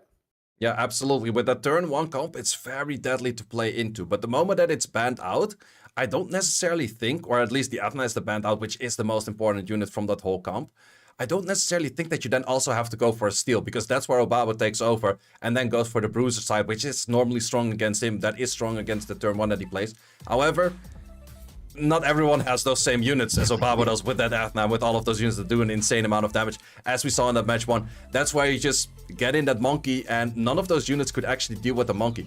I would have been curious to see if this match was actually with a Sierra on the field rather than a Chiwu, because a Sierra with multiple bombs from that Zibala would have actually been able to take out that Monkey. Yeah, exactly. When you're looking as well, for example, all of the units on the side of Obaba didn't have any immunity on them as well, say. So it was allowing someone like a Sierra to come through. But in this case, obviously, Raxaz doesn't know that before we go into the match. Neither did we. So he brought through that Chiwu expecting to do some strips. Didn't quite pay off for him there, say. We're going to be looking forward to our next match in the Summoners War European League Day 4, say. It's going to be Sam B. Set versus Pinkroyd. Some very strong contenders then. Yeah, definitely. And it's a double Dutch matchup, which we don't see all too much, which is definitely interesting for me to watch. We see less of it now since you're casting and you're not playing, say, let's be honest. Sam B. Set versus Goliath, or in this case, since they are both Dutch, they're probably both Goliaths. As we go into our Summoners War European League Day 4, Match 5, Set 1, Sam B. Set versus Pinkroyd. Pre-bans are on the field for both of these guys right now, so who are you liking for the bans? I would definitely say something along the lines of Hey Gang. Ooh, no Hey Gang. We go for a Nefty's banned. It's normally not something that's really banned against Sambi-Sep because he also has the Maximilian, so it's kind of one or the other. He doesn't really care about it. However, Sambi-Sep does not like to play against Shizuka. It's one of those units, if something resists against it, if something just doesn't land, Shizuka's gonna take over that match on the playstyle that Sambi-Sep likes to play. Definitely. So we've got Morebeam already selected for Sambi-Sep. We know how strong that unit is. Same with the Etna on the other side. Pinkroyd, very strong there. Actually, just to mention, say these guys have played each other a total of 8 times in the past 2 seasons. 50-50. So the Dutchies have it split 50-50. Very strong start there from Pinkroyd, though, with the Adriana and the Etna. Yeah, we have the Adriana, which is definitely an interesting unit into Moore. Adriana places 3 debuffs, or 3 buffs, and therefore stripping for Moore becomes very difficult because he strips 1 at a time. However, Tianlang is able to strip multiple of those, and is also a very strong unit into that Etna. And we just see Sambi-Sep really does like that Sienna, but in this case, likes it more in the slot 4 and the slot 5, takes it away, goes for that Junk Pong. Yeah, Pinkroyd looking into lock now speed lead. There is one on the side of Sambi-Sep, but there's no real high base speed unit on the side of Sambi-Sep unless he's running some sort of a Swiftmore as well, we were speaking about earlier. Cigar being partnered up there with the Chiwu, say? Maybe not yet. Ciara, you called it last match. Yeah, he's been listening. Yeah, that's where we go for Ciara, and I definitely do like it in this position because you could say for an Oliver or any of the other speed or speed lead units, they wouldn't really be fitting that well. A Ciara definitely does fit a lot here. In this case, Sambi-Sep is probably looking into a Hey Gang and then also another speed lead. So you could go for like a Hey Gang and then maybe his Maximilian. But I'm not too sure if that is the right play into what Pinkroyd brings on the field here already. Yeah, let's see, we've got Juno on the side there. There is still the Oblivion from the Adriana, which could be dangerous on that field, but partnered with the Oliver as well, so just locking in. Oh, Douglas gameplay, could be a Douglas match here, say. No, it's not, we ban it out. Banned out Juno, banned out Douglas, both taking the speed leads going into this match.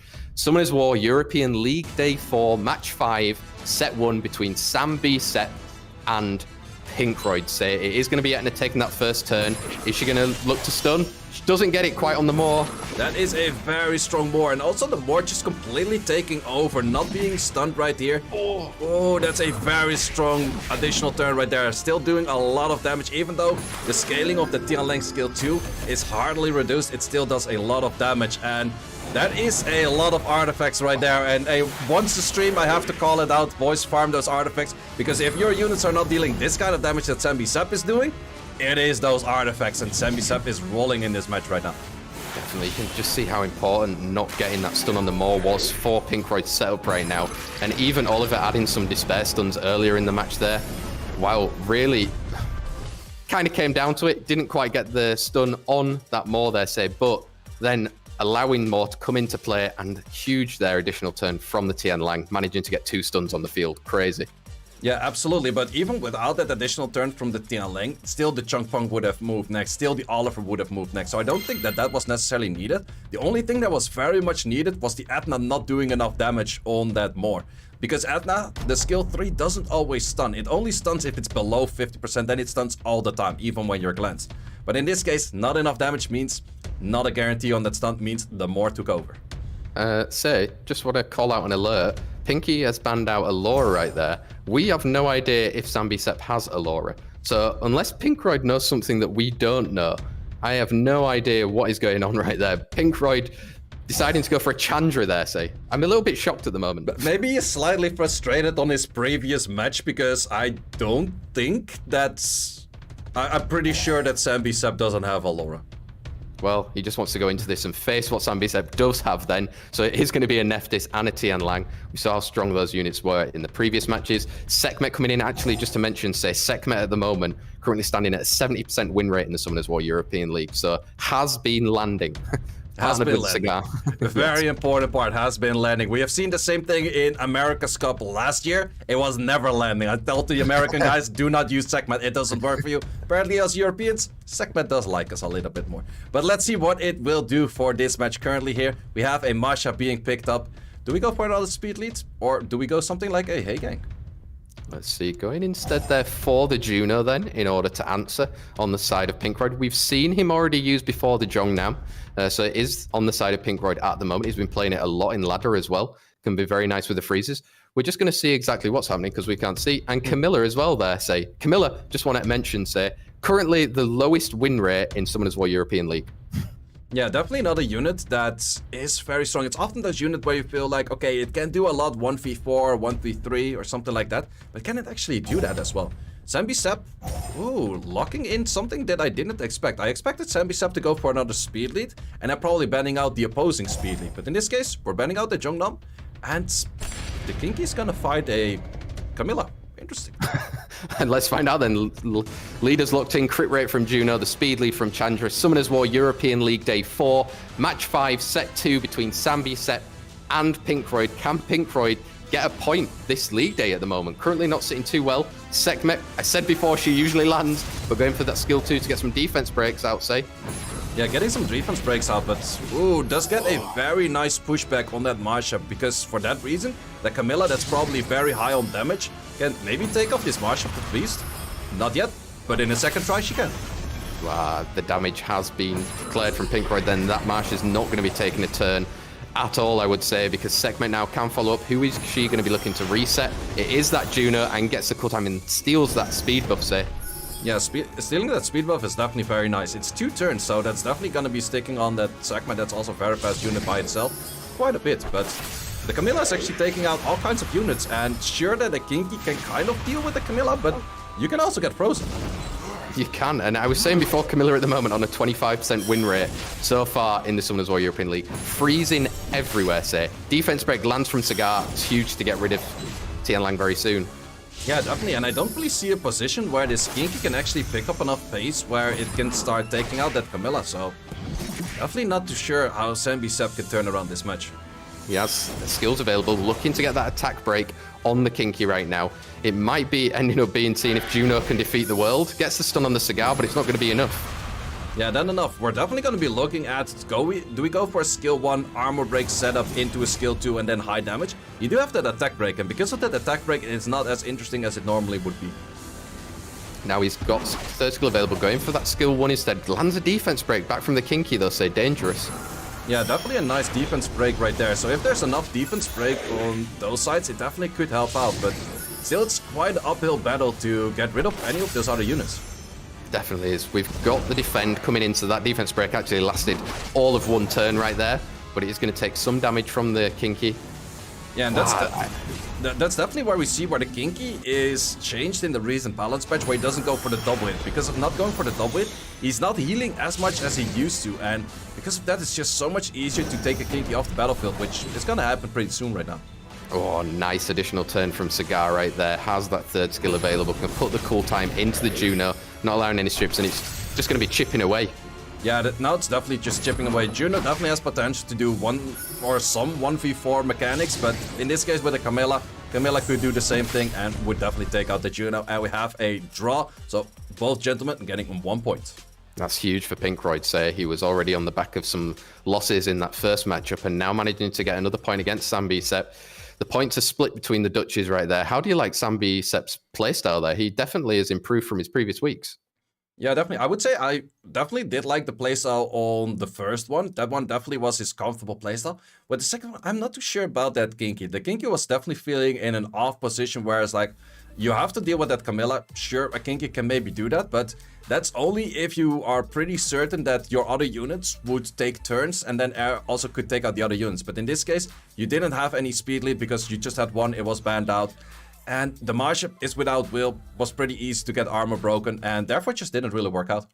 Yeah, it didn't work out this time, and that's going to be very beneficial for Pinkroyd, obviously. It's going to impact this Summoners War leaderboard that we currently have right now. For any of you in the chat that want to get up-to-date live news about the league, make sure you're using command SWEL or EL in the chat, and it will bring you straight to the website to have a look at the current leaderboard and standings as it is right now, say. So we're going to be going into our 6th matchup of the day. It is going to be Pafix versus Hansalot. How do you like this matchup? Definitely a matchup that I like to see. There's a lot of LDs between the two players. However, we do notice that Pafix doesn't really like to use too many of his LDs. I would definitely say that if someone is able to go for a full LD draft, Pafix would be one of the, well, those two players that we see right here on the screen would be able to do that. However, Pafix definitely does like to go for still his Vanessa, still his Asher, and those kind of pair-ups. So I definitely do think we're going to see a lot of stolen units here between the two gentlemen. And those are mostly going to be the elemental units. Let's see who will arise with dominance and prove they are the biggest Giga Chad. As you saw from the photos there, these guys are absolute stallions of Pafix and Hanselot. It is going to be LD's banned out at the start, say a Tian Lang and an Ella, maybe a respect ban on the side of Pafix. Yeah, Ella ban is definitely something we haven't seen before, but against Hanselot, it definitely does make sense. Definitely does make sense there. Say, are we going to see a cigar? I don't even need to call it when Hanselot has first pick.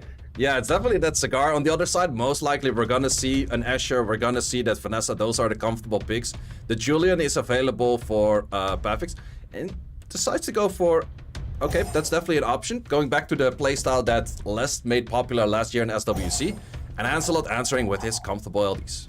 Wow, damage coming out on the side of Hanselot right there with the Han. Are we going to see now the Julian coming in on the side of Pafix? We know how strong it has been in the previous matches. Or we've seen Marsha today as well, also coming back into the frame, say, with that defense break and able to snipe out a unit early on. Yeah, definitely looking into sniping single target units. Julian is also kind of in a position right now where it doesn't really fit. Pafix apparently was not really watching the last match where we saw Ginky not do all too much. Let's see if Ginky is gonna do a little bit more here into that Han. Yeah, actually between these guys, say they've played a total of 32 times in the past 2 seasons, these guys. Hanselot with a 69% win rate. We always like that. We've got Vanessa being locked in on the side of Hanselot with the Kavachi. Kavachi doing a lot last time, but Verdahill was a good answer in the previous ones. Who are you liking for the bans? I would definitely say the ban on the Han looks very nice. On the other side, ban on that Verd. Yep. Yeah, both of them banned out there. We've got speed leads coming in from Pafix and Hanselot, the Vanessa and the Chandra as we go into Summoners War European League Day 4, Match 6, Set 1 between Pafix and Hanselot. Taking that first term is going to be the Yonghong. Yonghong, interesting. And also interesting to see a Masha on Will Runes. Most of the time, Masha's either placed on Nemesis or just a set to get a lot of stats. In this case, it's Will. So for that reason, you can use it to also boost up the rest of your team. Yeah, we've got now, is she going to go for the defense break? Doesn't get the strip on the Chandra, but can Cigar follow up with there? Gets the cool time on Sekhmet, but no pushback. Yeah, no pushback, but we do have 2 provokes on the other 2, and also their attack bar being pushed back. So once again, we're gonna see a Ginky match where Ginky's just going to be kind of a sitting duck. Can't really participate all too much in the match, and then at the end, probably just leaves the battlefield like the rest of the team. But we're not there yet. Let's see what Pafix can do to bring back this match. Yeah, that 3-turn immunity is huge on the side of Kavachi right now. Not allowing any of the defense breaks that could come from a Sekhmet, even though she got in that cool time inserted into her. Say, a bit of healing coming out now from the Kavachi. Yeah, definitely looking at a very uphill battle. We did get a strip on the immunity, so there is a slight opening to maybe do some damage from that Marsha towards that Yonghong. However, there is still a Vanessa on the side of Hanselot, so even if you do manage to kill it, which he does with an additional turn, it is going to be returned by Warrior's Return. It definitely is. Yonghong now, first skill, can she get... She does manage to dismount the beast, which is going to be huge, not allowing any defense breaks coming out from that unit particularly, say. Yeah, in this case, you could be looking into placing immunity, but you could also go for the skill where you would boost up the Yonghong. However, we had the Chandra moving pretty soon as well, so probably the immunity is the better play to keep that Yonghong lively as possible. Provoking now, is he going to go into that Chandra? It's going to be taking a turn soon. No, goes into the Kinky instead there, say. Oh, in this case, who is moving next? It is the Yonghong. Yonghong is actually moving much, but we have the Kinky actually doing something. Taking an additional turn, killing off the units, and actually killing off multiple units right there. Wow, he's got an uphill battle now. Vanessa will have that revive available soon, but the 2 units on the field right now, can Pafix get rid of them quick enough? Because that cooltime's just been inserted, say. Yeah, the cooltime is inserted, and suddenly we definitely got like a flip around where the Masha and the Kinky were providing so much damage that the immunity didn't even matter in this position, and the damage just worked out.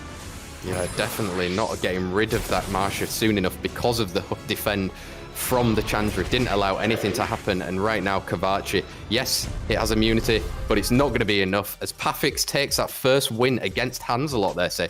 Pafix is coming out hot this league day.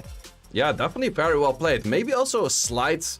Yeah, you could have played it definitely on the side of Hanselot, where instead he went for the more immunity. He could have went for resetting the Yonghong, being able to get the defend off from the Masha quicker. Could have been an option, but in hindsight, it's always easy to say something. When you're playing at that moment, that is the choice you make. Exactly. Additional turns can happen in our game, and that is what's happened, and it's come to the benefit of Pafix. We've got there the Han pre-band and the Julian, which we know that Pafix likes to use. maybe we're looking again for a steal of a Cigar or a Chandra, say? Yeah, I definitely do think that the both gentlemen like Cigar the most, so probably Cigar is locked in right there. We like that name. We should just have it on like a little record button and play it every time for the first picks. Oliver and Zima in answer from Hanselot, say. Yeah, definitely something that can be speed contested with that Vanessa and that Escher, and we're definitely playing a very fast version of drafting over here with the Yeon Hong and the Verdiel being picked up. We've seen the Verdiel doing very well against the Cigar in the past, so in this case, Pafix, are you going to go for more single target damage or still going for those AoEs, which is definitely dangerous? Into a Verdiel, I will see an Antares. Ooh, Antares coming out to play in Summoners War European League. We saw as well how fast that Yonghon was in that last turn as well, so maybe Hanselot looking to try and secure some other speed lead. But, oh, that's usually not what you would teach people, right? An Antares on the field, don't pick a Diana, unless it means he's signaling that ban. Well, he's 100% banning that Antares. There's absolutely no way you're gonna lock in a Diana and not ban that Antares. But for that reason, Pafix can also easily make the ban knowing what the ban is on his side. Yeah, it came in very fast. They banned out very fast the Antares and the Verdihill. We've got 33% speed leads on both these guys. A race between Escher and Yonghon as we're going into our Summoners War European League Day 4, Match 6, Set 2 between Pafix and Hanselot. Can Hanselot regain a point against Pafix here, say?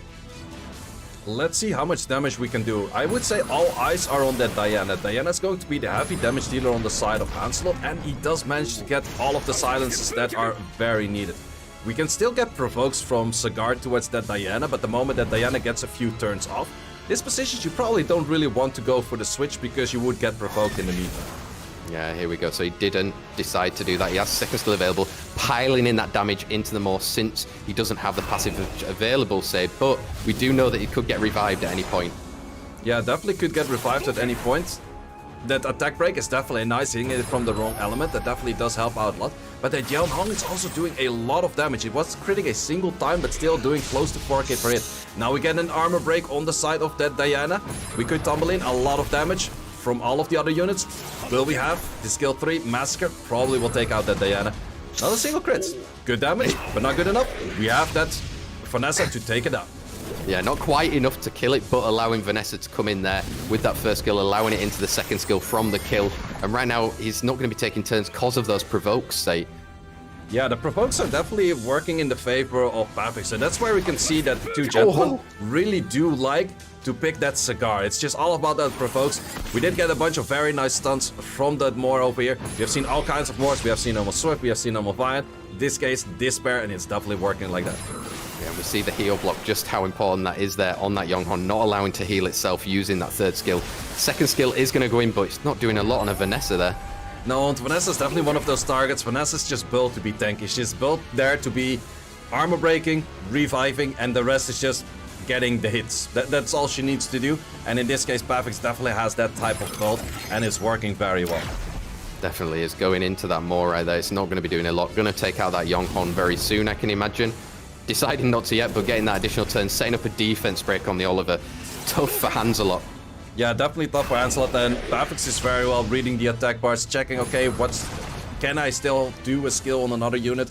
Keeping that Yeon Hong alive for the moment that Vanessa can go for a skill 1 into a jump of a skill 2, getting more armor breaks in, and Hanselot's Spar is running really fast right now, so either he left the battlefield, or he doesn't want to play anymore, or he was out of time with the previous input that he did. Yeah, we can see he's going to be taken out very soon right now.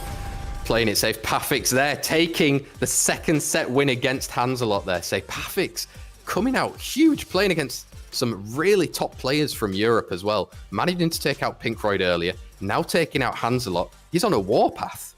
Yeah, definitely Pafix is playing very well today. Like, the things for him, it's just working out. The drafts are solid, and things are landing. That's very important as well. If things land, and you have them at the right moment, it definitely does work out. I would say that the Kinky matchup looked a little bit wonky, but in the end, the moment that the damage was there when it needed, it actually came in there, getting that additional turn here, taking out one unit. We have the Masha following up, taking out that other unit straight away, and that just definitely did work out. On the other match, we had that Diana that was pretty much all eyes on the Diana. If the Diana could get online, that's where you could have like a winning potential for Hanselot, but Pafix actually made pretty quick work of the Diana, and it didn't take too many turns.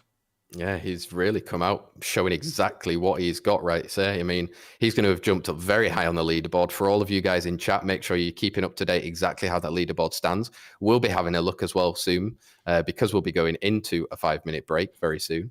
Wow, these guys coming out. How do you recuperate off of a match like that, say? Yeah, it's just pretty much trying to find that reset button and just focus on the next match. Because if you're thinking too much about the previous match, especially against a previous opponent, you can think of like, okay, what could I have done differently? But your next matchup is gonna be very different. But we're gonna see those after a 5-minute break.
Hello everyone, welcome back. I hope you enjoyed your little 5-minute break as much as we did, because we were checking the Summoners War European League leaderboard there, say, and things have taken a huge turn.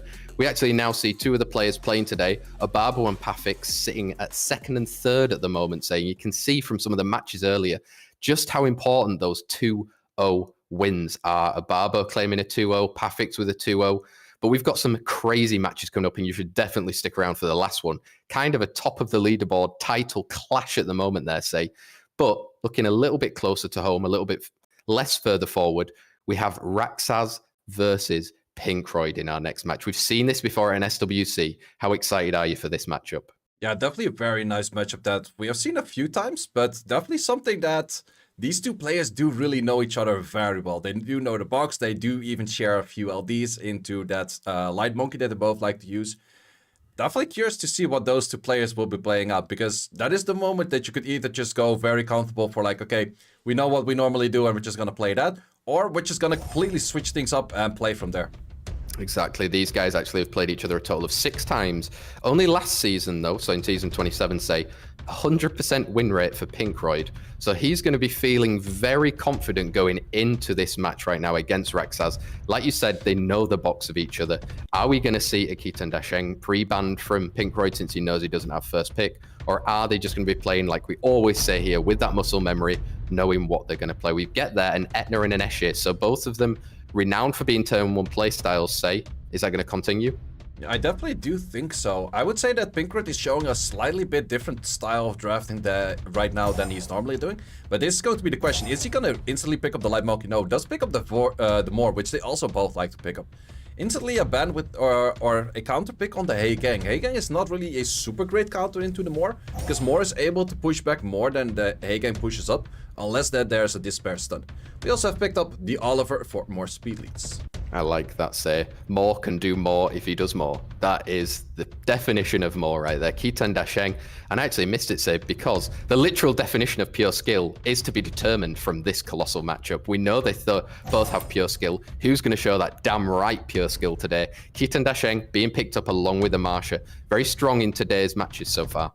Yeah, definitely strong. And the Marsha is definitely there to be countering that Oliver.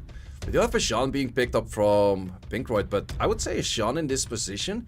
I'm not sure if you're in the right spot where Raxaz cannot simply put up a Wind Robo plus another speed lead and then easily take over the match. But let's see what Pinkroyd has against that. Maybe a Segment?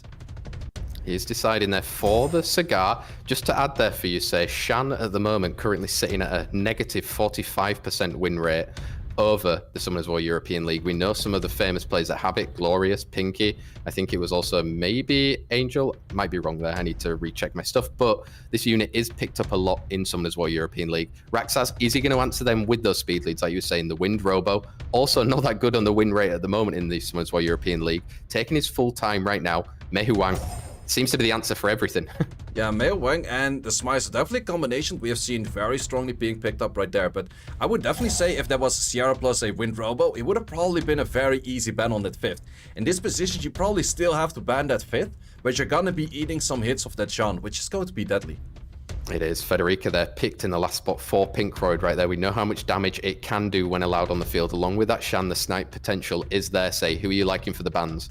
I would say that Federica's probably banned. On the other side, you could be banning that Moor. That is an option that you would definitely take the first time, because that Moor is most likely on Swift. Let's see then. It is going to be banned out, both of them. That's why you're here. Both of those are being banned out. We are then going to be seeing Pinkroyd likely to take the speed lead from the Oliver, going in with the defense lead of the Mei Huang. Are we going to see some more monkey business for you, say, as we're going into our Summoners War European League Day 4, Match 7, Set 1 between Raxaz and Pinkroyd. Heigang going first there, say. Heigang going first, managing to land most of the things. And now we have landing pretty much everything, except the pushbacks. But we have a Sean moving pretty soon. And now it's going to be the big question. Can that Sean actually get rid of the monkey and all of those units that would do you a lot of damage on Raxaz's side? It doesn't get the stun on the Mei Huang, but does get a great additional turn there. Going to be enough to take, not quite enough the Smicer, but it's going to be going down very soon. Yeah, definitely going to be taken down pretty soon. But on the other hand, if you take out that Smicer, it's definitely a nice takedown. But the Monkey and the Marsha can actually deal with a Sean pretty well. The moment that they dealt with the Sean and the other 3 units are still on the field, it is definitely a very difficult position for Pinkroyd to be winning, so I'm curious to see if that monkey can turn that around.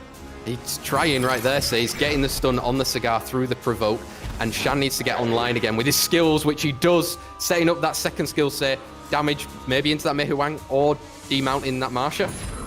Does go for the demount on the Marsha, not too much damage, maybe some... Oh, we have that Oliver landing this Spare Stance, we have the Shan taking additional turns. Now we need that Monkey. Monkey, can you take an additional turn? Can you first land this armor break? Decides not to go for steal, once again an additional turn for Pinkroyd. It is, and those provokes as well, preventing damage coming out to any other units on the side of Pinkroyd there. So it's going to be very useful as this match goes on. The opportunity, but the skill 1 of the Marsha doesn't do as much damage, whereas skill 2 is scaling from speed, skill 1 doesn't scale from speed, so it's not too much. And we once again have a Squall going in, Squall taking out that Marsha. Ooh, we're getting additional turn now from the Meihuang with the glancing, but can he look to try and land a defense break? No, not again. Didn't manage to get it again, but Cigar is saying, what you can do for additional turns, I can do double. Once again takes an additional turn, and that is not really looking favorable for Rexus in this position. Yeah, you can see the importance of the glancing on the side of Heigang there, say, really crucial, not allowing those monkeys to do the monkey business. He's got an answer though. He definitely does have an answer, but the big answer that's on the enemy side is this thing, and it does a lot of damage on those monkeys, once again taking an additional turn. Yeah, can he just keep pushing it back, trying to stop that monkey from taking turns? Because if it cycles, say, we've seen how much damage it can do. Yeah, definitely can do a lot of damage. Was double resist once again. This Shan is... We had an old streamer saying 2 turn every turn, but this Shan went for 2 turn every turn. Shan coming up clutch for Pinkroyd as he takes the first blood against Raxaz in the Summoners War European League Day 4 there, say. Again, stats sometimes lie because Shan was on a 45% win rate. Proving right there, build it on Violent, can take turns and do so many squalls. That was definitely a lot of squalls. I definitely would have seen a world where the Monkey and the Marsha would have been able to do a little bit more and definitely win that match, but if a Shan goes that many times or that many squalls, yeah, you're definitely winning that match. We see their speed leads being banned out now for both of these guys as we're going into our set 2 of match 7. Vanessa and the Maw taking the speed leads away, say, but their turn 1 playstyle. Yeah, definitely turn 1 playstyle. It's interesting to see if Pinkroyd now also likes to go for that Athna. He's been picking it up quite some in the recent matches that he's been doing. Let's see if he goes for that or still rather goes for maybe a early light monkey. I'm not too sure. Yeah, it's one of those things, right? You know your enemy also has that unit, but do you want to pick it in first spot? Not usually the best. Cigar, again, we can hit the record button and play it. Not quite yet. Maybe it's going to be a Chandra instead. No, Cigar. No. No. Cigar. Maybe. No. In the end, it is the Heigang. Then we're going to see Cigar on the enemy side, in this case Rex's side, because it's a good counter into Heigang in general.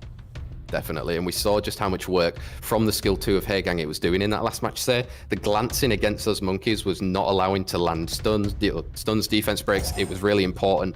Partnering an issue with the Cigar there. Yeah, right over there. In this position, we definitely could see the light monkey being on the side of Pinkroyd because it definitely pairs very well with that Heigang. But first we have a speed lead in Sierra and a very fast unit as in the Athna. Now, let's see how Rexaz wants to choose to answer to that right now. Obviously, there is the side of Heigang with the strip at the moment on the side of Pinkroyd, and it was very fast, say, as well, allowing the glancing to come through. Rexaz right now, is he going to pivot at all, do you think? Maybe into a Meihuang already? You could go, if you want to go turn 2 right now, you would probably go for that Spice of Meihuang, but I could also see him go for like an Oliver and then, or Chiwu that he has been using before, but Chiwu's definitely saying, I want to ban that Heigang already. And banning a unit that's firstly picked on the field is always kind of difficult, so I'm not too sure if Pinkroyd comes up with a good 4 and 5 pick right now. Banning that Heigang is going to be difficult. It is going to be difficult, and it's not always the best way of drafting, right? Say, in order to try and win these matches, you want to be banning out the last few picks because you've already prepared for it. Shizuka coming out on the field, obviously, if that monkey is through, there is going to be a lot of debuffs. The sleeps and the stuns coming out for Shizuka to spread around like a sleeping foam mattress kind of style, with Sekhmet also following up there. So definitely very fast units from Pinkroyd. He probably will have that Sierra on the field, and he will have those 2 fast units on the field, with the Juno being locked in. Definitely want to get back for those strips, but I would say Heigang is a must ban over here. I'm not too sure if that is too favorable. Yeah, Heigang getting banned out there along with the Escher. Both of these guys taking the speed leads going into our Summoners War European League Day 4, Match 7, Set 2 between Raxaz and Pinkroyd. Raxaz looking to get a point back on the board against Pinkfreud. Etna is going to be going first. Will she look to get a stun save? We saw it miss on a more earlier. Did manage to land it on this Cigar in this case. Decides to go for the Chiwu. Does not manage to land on the Chiwu. If Chiwu lands all of the skills right now, Monkey can take over. And we have different Monkey business. Can you land melee on that Shizuka? Does land it on the Shizuka. And that is where the Monkey takes over. If there is a proc on the side of Pinkfreud right now, he definitely could be coming back into the match. But first of all, we're gonna see some Monkey business doing its work.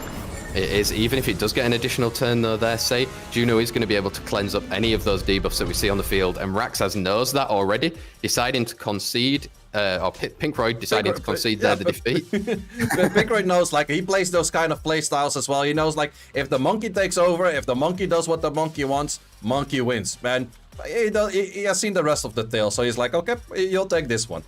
Exactly. He maybe knew what was coming. That's one of those things where obviously you're playing so many matches, you understand what's going to be happening. And if that certain thing didn't land for him, there was a good percent that it would with the segment, but it didn't in this case. And that then allowed the Monkey to take over in your famous Monkey business there. Say, Monkey's bad in the first round, Monkey's good in the second round.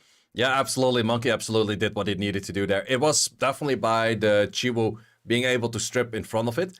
I would say that Pinkfreud maybe had a slight chance of coming back the moment that the Shizuka maybe went for a proc or anything like that. However, in this case, we didn't see the end of that. There was also still a Juno on the side of Raxaz, which could have definitely dealt with that as well, because even if you would spread back all of the buffs or all of the debuffs, Juno would have probably dealt with that. Exactly. I mean, they're still going to be friends after this, guys. Don't you worry. But those matchups, that's why we're here. We're seeing those crazy plays that can happen.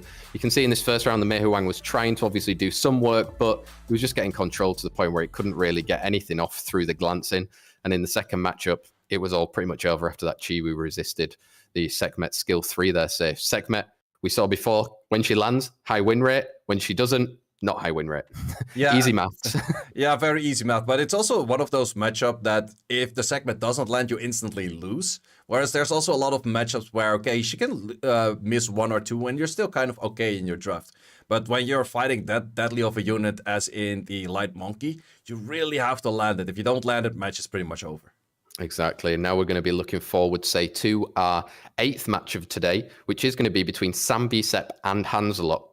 Hanselot coming off of the back of some defeats there already in this Summoners War European League. Sambi-Sep coming forward with some wins already. How are you liking this matchup? Definitely an interesting matchup. We definitely do know that Hanselot really likes that turn 1, but Sambi-Sep is also most comfortable when he has that turn 1. It definitely will be revolving around the Hegang and the Tianlang helping him to get the turn 1, but let's see if those are maybe banned out. Exactly. Both these guys do actually have a Ziana as well there, say. So a late night ambush will be conjured up for one of these players. Who will be the fastest link? If you don't know that one, check out the skill names, guys. Very cleverly done. As we're getting into our Summoners War European League Day 4, Match 8, Set 1, Sambi-Sep versus Hanselot. We've got pre-bans come through already, the Yonghon and the Tianlang. Are we going to see a Cigar, say? No. No, he's gonna lock in that Cigar. Just have trust. A little bit of patience and trust. Yeah, the Cigar is going in there. On the other side, probably a more plus a something. He definitely likes to go for that more all the time. So, likes to switch it up. Goes for a Wedget. Wedget and Chungpung, for these two guys, actually say they've played each other a total of 2 times in the past 2 seasons, so not a lot. But Hanselot has been 100% win rate against Sambi-Sep. We are seeing a light unicorn potentially. It's not been doing so well in the Summoners War European League, but maybe with that Chandra, it could do some damage. Yeah, definitely a playstyle that Nisus likes to pick up with those Chandra and the Cigar, and then also that. But on the other side, we have Sambi-Sep. He has the Maximilian and a Robo. Oh, it's so beautiful to look at, say, let's be honest. You can see the Wedget, the Maximilian, the Dark Robo can be used very well alongside another stripper there being the Chungpung. Hanselot, is he going to say, come and hit me then? This is... I don't know the name, say. Fire Gargoyle. Yeah, that's a Kunite. That's normally something you see in Siege. All my guildies say that I have to build it, but I'm mostly not hitting the net force, so I don't build it too often. But we have it next to a Lucia, so those are definitely the passive units that are saying like, okay, just hit me. I'll take it. Let's see if he hits him hard enough then. Yeah, that's the question, because Maximilian can hit very hard, but he can also lock in a Neftis that could also potentially go for the heal blocks. So, or is he gonna go for pushbacks? Because definitely that Lucia, on the current draft that he's running, you want to ban out that Lucia. I do like that Okeanos, but if the Okeanos is banned or the Maximilian is banned out, do you have enough damage? taken the Ziana and said, let's see what Hansalot has got cooking right now, because I'm super interested to see how this tech is going to work. It is going to be the Light Unicorn Bandit alongside the Dark Robosay, so we have speed leads on both of these guys. Summoners War European League Day 4 Match 8 looking interesting. Set 1, Sambi Sepp versus Hansalot. Let's see how this one ends up going, say. Likely Wedge at, yep, taking that first turn, buffing everybody up, but we already see Kunai in that position. Oh, we did get a very good strip right there, and even the Chunk Bong landing double armor break plus glancing onto fire units. And we have Ziana taking over the match pretty much right now, but the big question is, can she land everything? She does not land on the cigar, but no, wait, there's no silence in this case, so there's skill 3 coming in. Didn't do all too much. No, it didn't, and right now you can see it slowly chipping away the damage. It's still looking kind of healthy, say, but I don't see where his damage is going to be coming through. Yeah, it's gonna take a while, and we do have a good boost up on that Ziana right now, and Ziana will hit on things that are 4 or 5 debuffs. Because of that, she will get a full attack bar because of the built-in passive that's in that skill 2 hitting on debuffs. See, that's why you know it. And look at that, managing to take out the Chandra right now. It's going to be very much an uphill battle. There's still the defense breaks on the 2 fire units. What can this Kunai do? A provoke. That's what it did. It did a provoke. I've never seen this unit in Siege, and probably for reasonable reasons. I have no clue what it's doing. Yeah, it's not doing a lot, and you can see there from the beneficial effects block that's come out from the Maximilian. It can't even get the shields from the Fire Vanilla Cookie there, say. Yeah, definitely that, and we also we see it sitting in like the Gargoyle state, in the stone state, where it's still just kind of a sitting duck, literally. Not anymore. It's not sitting anymore, as Maximilian now can put in that damage with the skill 3. It's going to be huge. And let's be honest, say, it didn't quite work out. He needs to go back to the kitchen and cook up something differently. Yeah, definitely a very interesting draft. I did like the Lucia in this position. It was very well placed, but I think if you just had something a little bit more towards like actual taking turns or interrupting turns, maybe even Antares, could have done something, but in this case, Sambi Sepp very well drafted. The Wedgehead looked kind of off, but I think that off pick made the opponent being like, okay, this is not what you normally do, so I can play like a different style others than I prepared against. And that made it actually very well that a pick that maybe isn't your best first pick, it just takes off the enemy, and therefore he's drafting differently, and then you can go back to what you're comfortable with. So very well played by Sambi Sepp right there.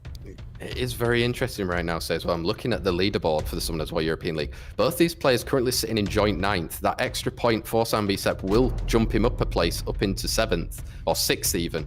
So these points do matter. Hansalot now deciding to ban that Nephthys, the cigar, which Sambi Sepp knows Hansalot is picking pretty much every time for that first pick. Sambi Sepp, are we going to see him more? Are we going to see the Maximilian? I definitely do think we're gonna see that more. That's just the most comfortable unit for Sambi Sepp. It's not really something Hansalot uses too much. Hansalot going back to that Oliver and that Zima probably will lock it in with the Yelan Hong later. So Sambi Sepp knows that. I think a Heigang that he also definitely likes to pick would definitely fit in this position. Probably a Heigang and a Tian Lang. Let's see if he does decide to lock those in there, say. Hansalot was cooking up something crazy in that last match. I want to see if he's got something else cooked up. We saw Sambi Sepp earlier in the Summoners War European League with the Yennefer, with a lot of units. Marsha instead coming through there, allowing some damage through the defense breaks. Yeah, Marsha's definitely a nice pickup on that. However, you have to be careful because the Marsha can also be locked down by silences or just a high potential out of damage from that Yelan Hong. But what does he like to lock in that Yelan Hong? Ooh, that's an interesting take because the Han and the Oliver and the Yelan Hong are already counted by the Tian Lang. So that pretty much already says, I'm gonna ban that Tian Lang. You know that. So Sambi Sepp, how do you draft according to that? Yeah, I don't like it so far, if I'm honest. Say we saw as well earlier that Yelan Hong was a little bit squishy, and a Martian managing to get an additional turn could be something to take it down if it manages to land a defense break. I think Sambi Sepp puts in a little bit more damage here, and it... Ooh. Okay, very different to what I was imagining. Yeah, that's also absolutely not what I was imagining, because the Leo is just a counterpick to the Yelan Hong. The Coco is definitely an interesting counterpick to the Leo once again. However, that is a very interesting matchup. I think the Han is going to do a lot, but we also still have the Tian Lang on the field. Even the bans are strange. I'm confused. We've got Speed League and a Resistance League coming in for our League, Summoners War European League Day 4, Match 8, Set 2.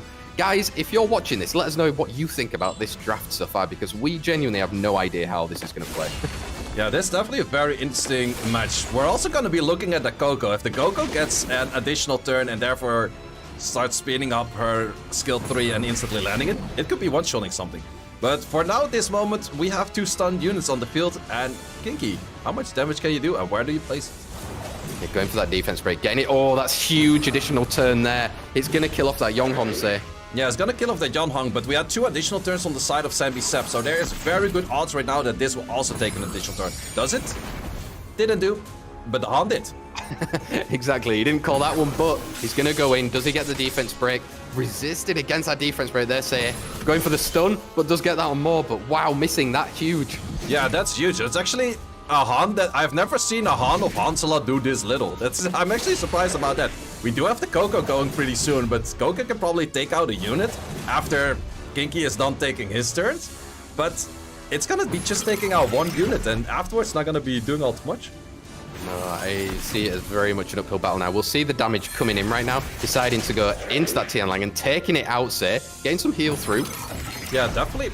Interesting. I'm pretty sure that that unit doesn't have a built-in heal by itself, so it's probably Vampire, which I think it's a pretty interesting build for Coco. It could be 100 rest Coco right now, but if it's taking that many turns to get the skill in, interesting. I have no idea if it will manage to survive through all that. It's going to go for the Maw. Doesn't get anything on there at the moment. Taking out the Oliver. So it is going to be Coco versus the world. It's Coco versus the world, and I think this Coco is 100 rest, and this Coco is on Vampire. So let's see if that Vampire is actually going to be dealing enough. It is going to be losing those little stacks every single attack that it gets against it right now. Is it going to be enough to take out a unit, though, say? Yeah, I would probably aim for the Kinky. If you can kill the Kinky, does manage to kill the Kinky. Wow, is the Coco cooking right now? Coco is cooking. Or is she? Because she needs to get that skill up again very soon. Did manage to land the attack break. It will go for the skill once again, but yeah, you probably have to go for it. And every time that you hit it right now, you're gonna get hit a little bit yourself. And wait, attack break though. Attack break makes it that it's not enough. Are we gonna get into torrent range at some point? Because this time it didn't kill. We're gonna slowly walk into torrent range. Sambi Sepp is just waiting, like, hit me again, hit me. I'll go for the torrent range. Because it cannot proc torrent range, even if you miss crit. It kills. Didn't miss crit, but definitely did kill. Wow, Sambi Sepp coming up clutch there with the Leo. But Coco, first time we've seen it in the Summoners War European League at the moment, say. And I think that's nearly around 120 different units now that have been played in the Summoners War European League. Sambi Sepp managing to take 2 points against Hanselot there. So that's going to bump him up likely into around 4th spot at the moment. Huge for him. Yeah, absolutely huge. And that Coco, I've been using Coco myself as well. And then you go for Violent, because then you go skill 3, Fire proc, skill 1, or skill 2, you just instantly kill something. I haven't ever thought about it to actually put it on Vampire. It's definitely interesting. However, you do walk into the issue that if you don't actually instantly kill something, the cooltime of the skill 3 is going to be a little bit longer. So for that reason, it just didn't get the skill in. It got the attack broken by the more on the one of the last hits that it did. And therefore couldn't take out the Leo. But it was a very nice comeback from that Coco against the world in this position. Yeah, it was. I mean, we were all wondering how it was going to happen, but managing to come back through with that Coco, crazy. We actually, I think as well, maybe to add, I was doing some stats before in SWC last year. I think we saw a Coco like twice and it also had a 100% win rate. So in RTA competitive scene, it's now probably more like a 60% win rate. But Hanselot cooking something crazy for us there, say. Moving on now to our last match of today, everyone. And it is kind of a top of the table clash. It's going to be 2nd versus 3rd, say. Pafix, who's come out all guns blazing during this Summoners War League day against Ababo, also very scary with that Etna. How do you find this matchup? Yeah, definitely going to be an interesting one. And it's also going to be the question, can one of these 2 gentlemen take the #1 spot? Because the #1 spot is currently for Tito. Both of these players, if they take a double victory, have a chance to overtake that. So let's see which one of those gentlemen can take it, or are we going to look at a draw? Yeah, Ababo hasn't broken yet, so no need to fix it, right? Well, Pafix has been fixing practically everything else so far on this League Day 4. As we're going into it now, Summoners War League Day, Match 9, Set 1, Pafix versus Ababo. We've got pre-bans that respect on the Etna and Tianlang with a straight pickup of Zibala again for Ababo. Yeah, I absolutely like the ban of the Etna. The ban of the Etna is just so important because the Athna does so much work. We have once again Cigar and Vanessa being picked up. In this case, Obaba normally did use the Sibala together with the Athna as well. So I'm not entirely sure what he's planning to pair this up with right now. Also, if the Obaba would like to go for certain one-shots, that Vanessa picked up is very nice as well. Yeah, it definitely is. You can see right now the Vanessa with the Cigar on the side of Pafix, some standard units. Is he going to go for... Oh, looking instead to go for a Tomoe, getting another speed lead locked in there, say, along with that new baby. Yeah, we do have a lot of debuffs coming in, so Pafix could be looking at a Juno. However, we do know that we saw it last time that there's so much pushback, there's so much push up on the team of Obabo that you might not even take a turn with the Juno. So Kavachi, very interesting one, and a Masha. So definitely looking into like, okay, I want to get as much uptime of immunity as possible. Exactly, that 3-turn immunity and 3-turn attack buff is huge, say, as the match takes a little bit longer to get going. Between these guys, Pafix and Obaba, they've played each other a total 34 times, actually, in the past 2 seasons, say. Obaba with a 59% win rate against Pafix, so it means that he can deal with the units Pafix usually has on the field. Obaba looking to lock in their 2 strippers on the side of Chiwu and the Dark Robo. Yeah, I definitely do like those 2 strippers here. Like we mentioned, Pafix is really focusing on getting immunity on his team. The best answer to that is just stripping them off. So, Pafix, what is your last pick going to be where you can deal with all of those units? You could be maybe thinking along the lines of like a Douglas. However, a Douglas can't deal that well with an Elaloma because of the attack break. And the Robo because of the skill 3. But we have a Gapso being picked up. Definitely something we see being more popular in the meta right now. Mostly picked up next to Ragdolls, but in this position could be very strong. Yeah, deciding to lock to ban out there the Vanessa and the Eleanor. We've got speed lead on the side of Obabo. We've got the defense lead from Cigar on the side of Pafix. This is it, our Summoners War European League Day 4, Match 9, Set 1, between Pafix and Obabo. Top of the table clash. Zabala does have skills. She's going to improvise on herself, allowing for that Robo to come in. Can he get all of the strips? Misses on that Marsha, they'll say. Missed on that Marsha and did land on the Marsha afterwards.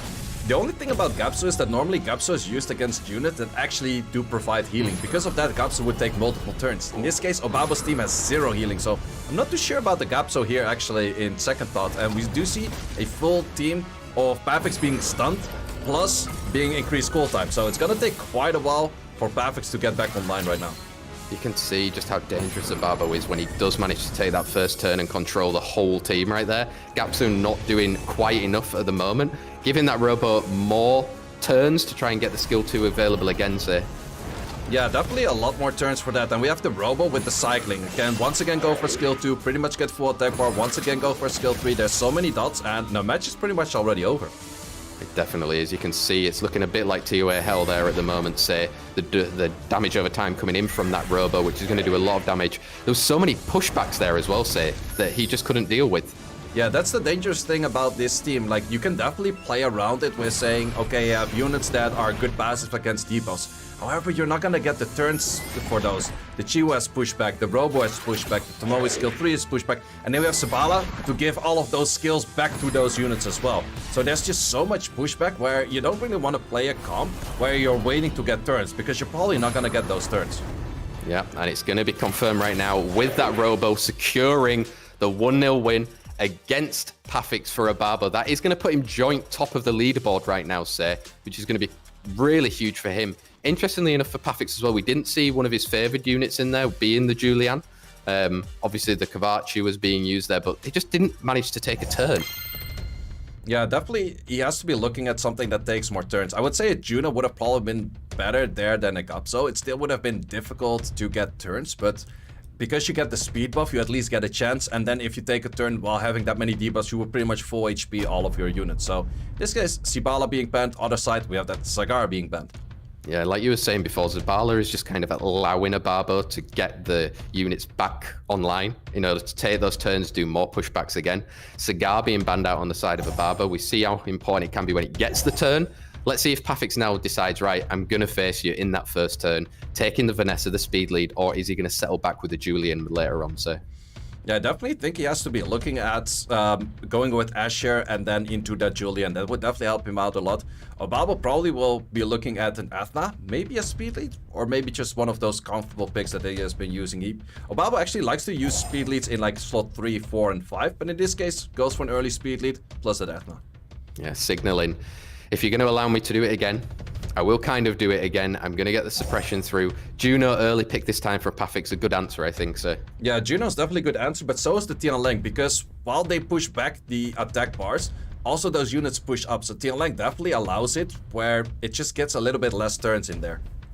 Yep, he's going to be looking to try and cut in through a Barber. Is he going to take through another speed lead in the Chiwu? No, maybe changing things up, going a little bit more bruiser with a Mei Hu Wang there, say.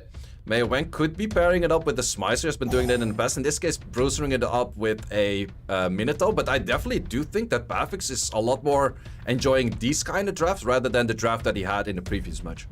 Definitely, and you can see there the Julian, so much damage can happen. It can get the additional turns, go from skill 1 into a huge skill 2, getting stuns out right now. Minato not looking good at the moment in Summoners War European League, not too many wins, but let's see how Pafix can answer. Camilla did huge for Pinkroyd in the last few matches. Yeah, Camilla is definitely an interesting one because there's multiple units to set up armor break. It's definitely strong. Plus, Camilla is very strong in the 1v1 against Minato if she manages to land these freezes at the right time. Obabo, now for your last pick. What are you looking at? More bruiser units? Or are you actually gonna focus on something more for considering that turn 1?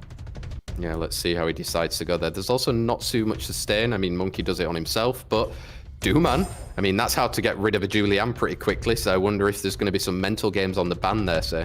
Yeah, I definitely would say that Julian is a nice ban, but no matter what is banned from Obabo towards Pafix, I think you have to get rid of that Dooman.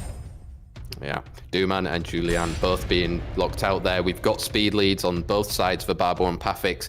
It is our Summoners War European League Day 4, Match 9, Set 2. Between Pafix and Barbo, can Barbo extend his lead at the top of the leaderboard and go ahead Tito Gofflet? Going into that Tian Lang, does he get the stun? No stun there, say. No stun, but we do see that the Tomoe is moving next. We do get a very nice armor break on that Adna. And, but also a very good stun on that Tian Lang. Right now, would you dump in the damage on the Adna? No, does decide to go for a freeze, gets an additional turn. If you go for skill 2 right now, you would potentially stun, but you also get the threat state. That is a lot of damage from the Tian Lang, and the Adna is actually pretty much almost leaving battlefield already. Yeah, Monkey going for, gets that defense break huge on the Tian Lang. Is Minato going to follow up to try and get that unit off the field?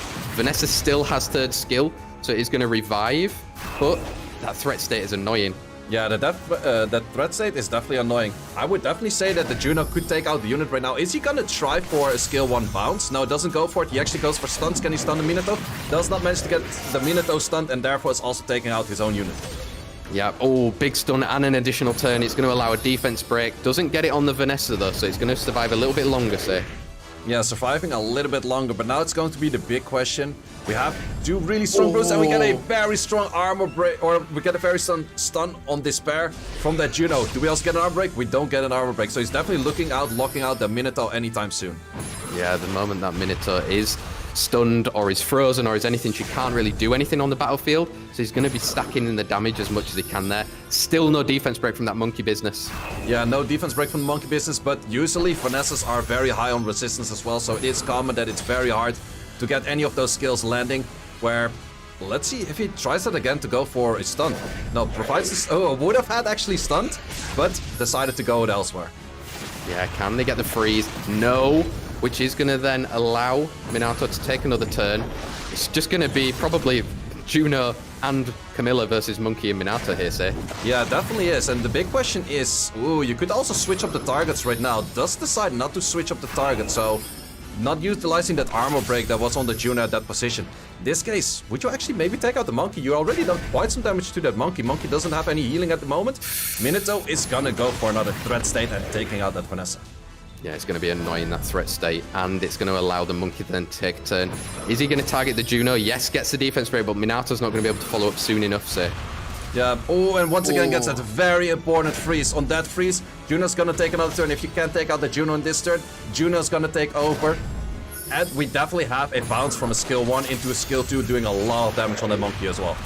Yeah, although that Monkey can't be frozen, it's not going to be surviving very long. Maybe it can? Ooh. No. If it went for skill 2, skill 1, I could have seen Monkeys coming back from that. I have seen it happen. I even seen Monkeys win against Camillas. But in this case, Camilla was the upper hand in this match. Wow, Pafix then taking the win against the Barber there, allowing the match to end in a draw. So it is sharing the points for both these guys, which will probably find themselves both around first and second in the Summoners War European League right now. If you haven't already, make sure you're using the command SWEL in chat, and you'll see all of the results that have compiled from today. We'll be going through it a little bit later. But some of those highlights there say you can see that Ababa changed the style and went for the passive units in the second round. After the first set, he managed to take that first turn and control the whole team. A change of play, but it didn't quite adapt perfectly for him, right? Yeah, I definitely like the way that he played in the first match was very well played. It's just all of the units that if they land their stuff, if they do their thing, it absolutely works very well. But in that second match, I think Pavix had a lot more units with that Tian Leng being locked in there. It just shows a lot of more options for Pavix to say like, okay, you can't really play that in this match right now. And therefore forces Obaba to Bruiser, and that becomes more comfortable for Pavix. Like the moment he was locking in those units, I already said it, this is very comfortable for Pavix. He likes to play those Bruiser matchups. That's where his strength is at. And that's also what he showed in that final match. Exactly, it is what he showed. And he has had a massive turnaround today, so let's be honest. Coming in, he was originally in 10th in the league at the moment and finishing after this league day up into 3rd. Absolutely crazy. And I'm just being notified to say, obviously for all you lovely viewers that have stayed with us for the whole of this league day, we have something for you. We have the coupon code Europe to Victory. It will be shared in chat by our lovely moderation team, but make sure you claim your Mystical Scroll and your 200k mana. Maybe there's a Nat 5 in there for you. I don't know. Maybe there's a Minato. Maybe there's more monkey business. Let's see. You can see the matches from there today. Say, standout performer has to be Pafix, right? Yeah, Pafix played really well. Coming in from like 10th position, climbing all the way to, which we will see in a second, like 2nd or 3rd even.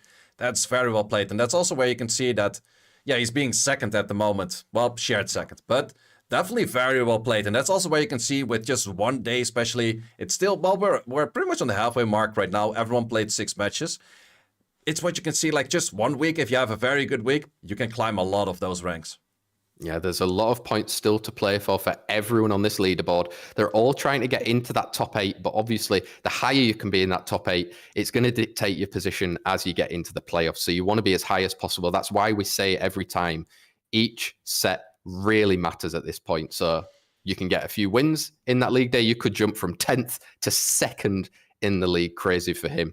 We're going to be looking, I think, as well soon in our League Day 5 matchup. So that's going to be coming next Wednesday. Remember, we're here Wednesday, 8 o'clock European time, every single Wednesday here on Seishizu's Twitch channel, or we're also on the Comtours Europe YouTube channel. So make sure if you can't access us here, you access us there. We're always going to be here every Wednesday, bringing you all of the best possible action that we can from our European League Day. So any standout performers other than Pafix on there that you really like how they've moved?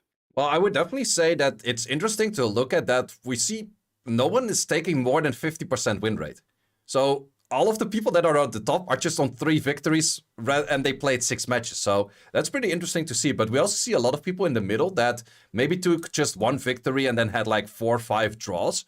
And then just chipping in like a few points here and there and still being in on the position for the playoffs. So I would definitely say that focusing on every match counts is very important. And that's why you just chip in those draws. And it still gives you the chance to actually come up ahead in the leaderboard itself. Yeah, we've got here then the schedule for day 5. That is going to be next Wednesday at 8 o'clock. We've got Adri coming back, Angel coming back, Guts the Berserk, Raxaz, Sambi, Sep, and Pafix from today. Can Pafix maybe extend his lead in some of these matches? Obviously, some of the guys have had some big movements within the league as well, and it's all about bouncing back, making sure you can get as high as possible on that league. Any standout performers for you from next week that you can see there, say? Well, I would definitely say we have a bunch of the people that are kind of lower on the leaderboards right now, like Guts Berserker, Adri. And if they can make a good week like we've seen with Pafix, they can maybe get back to the position for the playoffs as well. Exactly. It's all about getting into those playoff positions, guys. Make sure you are tuning in, that you're keeping up to date on the leaderboards. You're going to see all the schedules. We're going to be sharing with them to you as much as possible. And overall, this is what Summoners War European League is all about. It's showing what Europe has to offer, the best players playing the best matches, seeing some of those monsters. Make sure you're supporting everybody on their Twitch chats, on their Twitch channels that are going to be streaming all of their matches as well. This is the place to be, right, sir? Yeah, absolutely. I'm definitely looking forward to the rest of the matches leading all the way into the prelims as well. But this is it for today.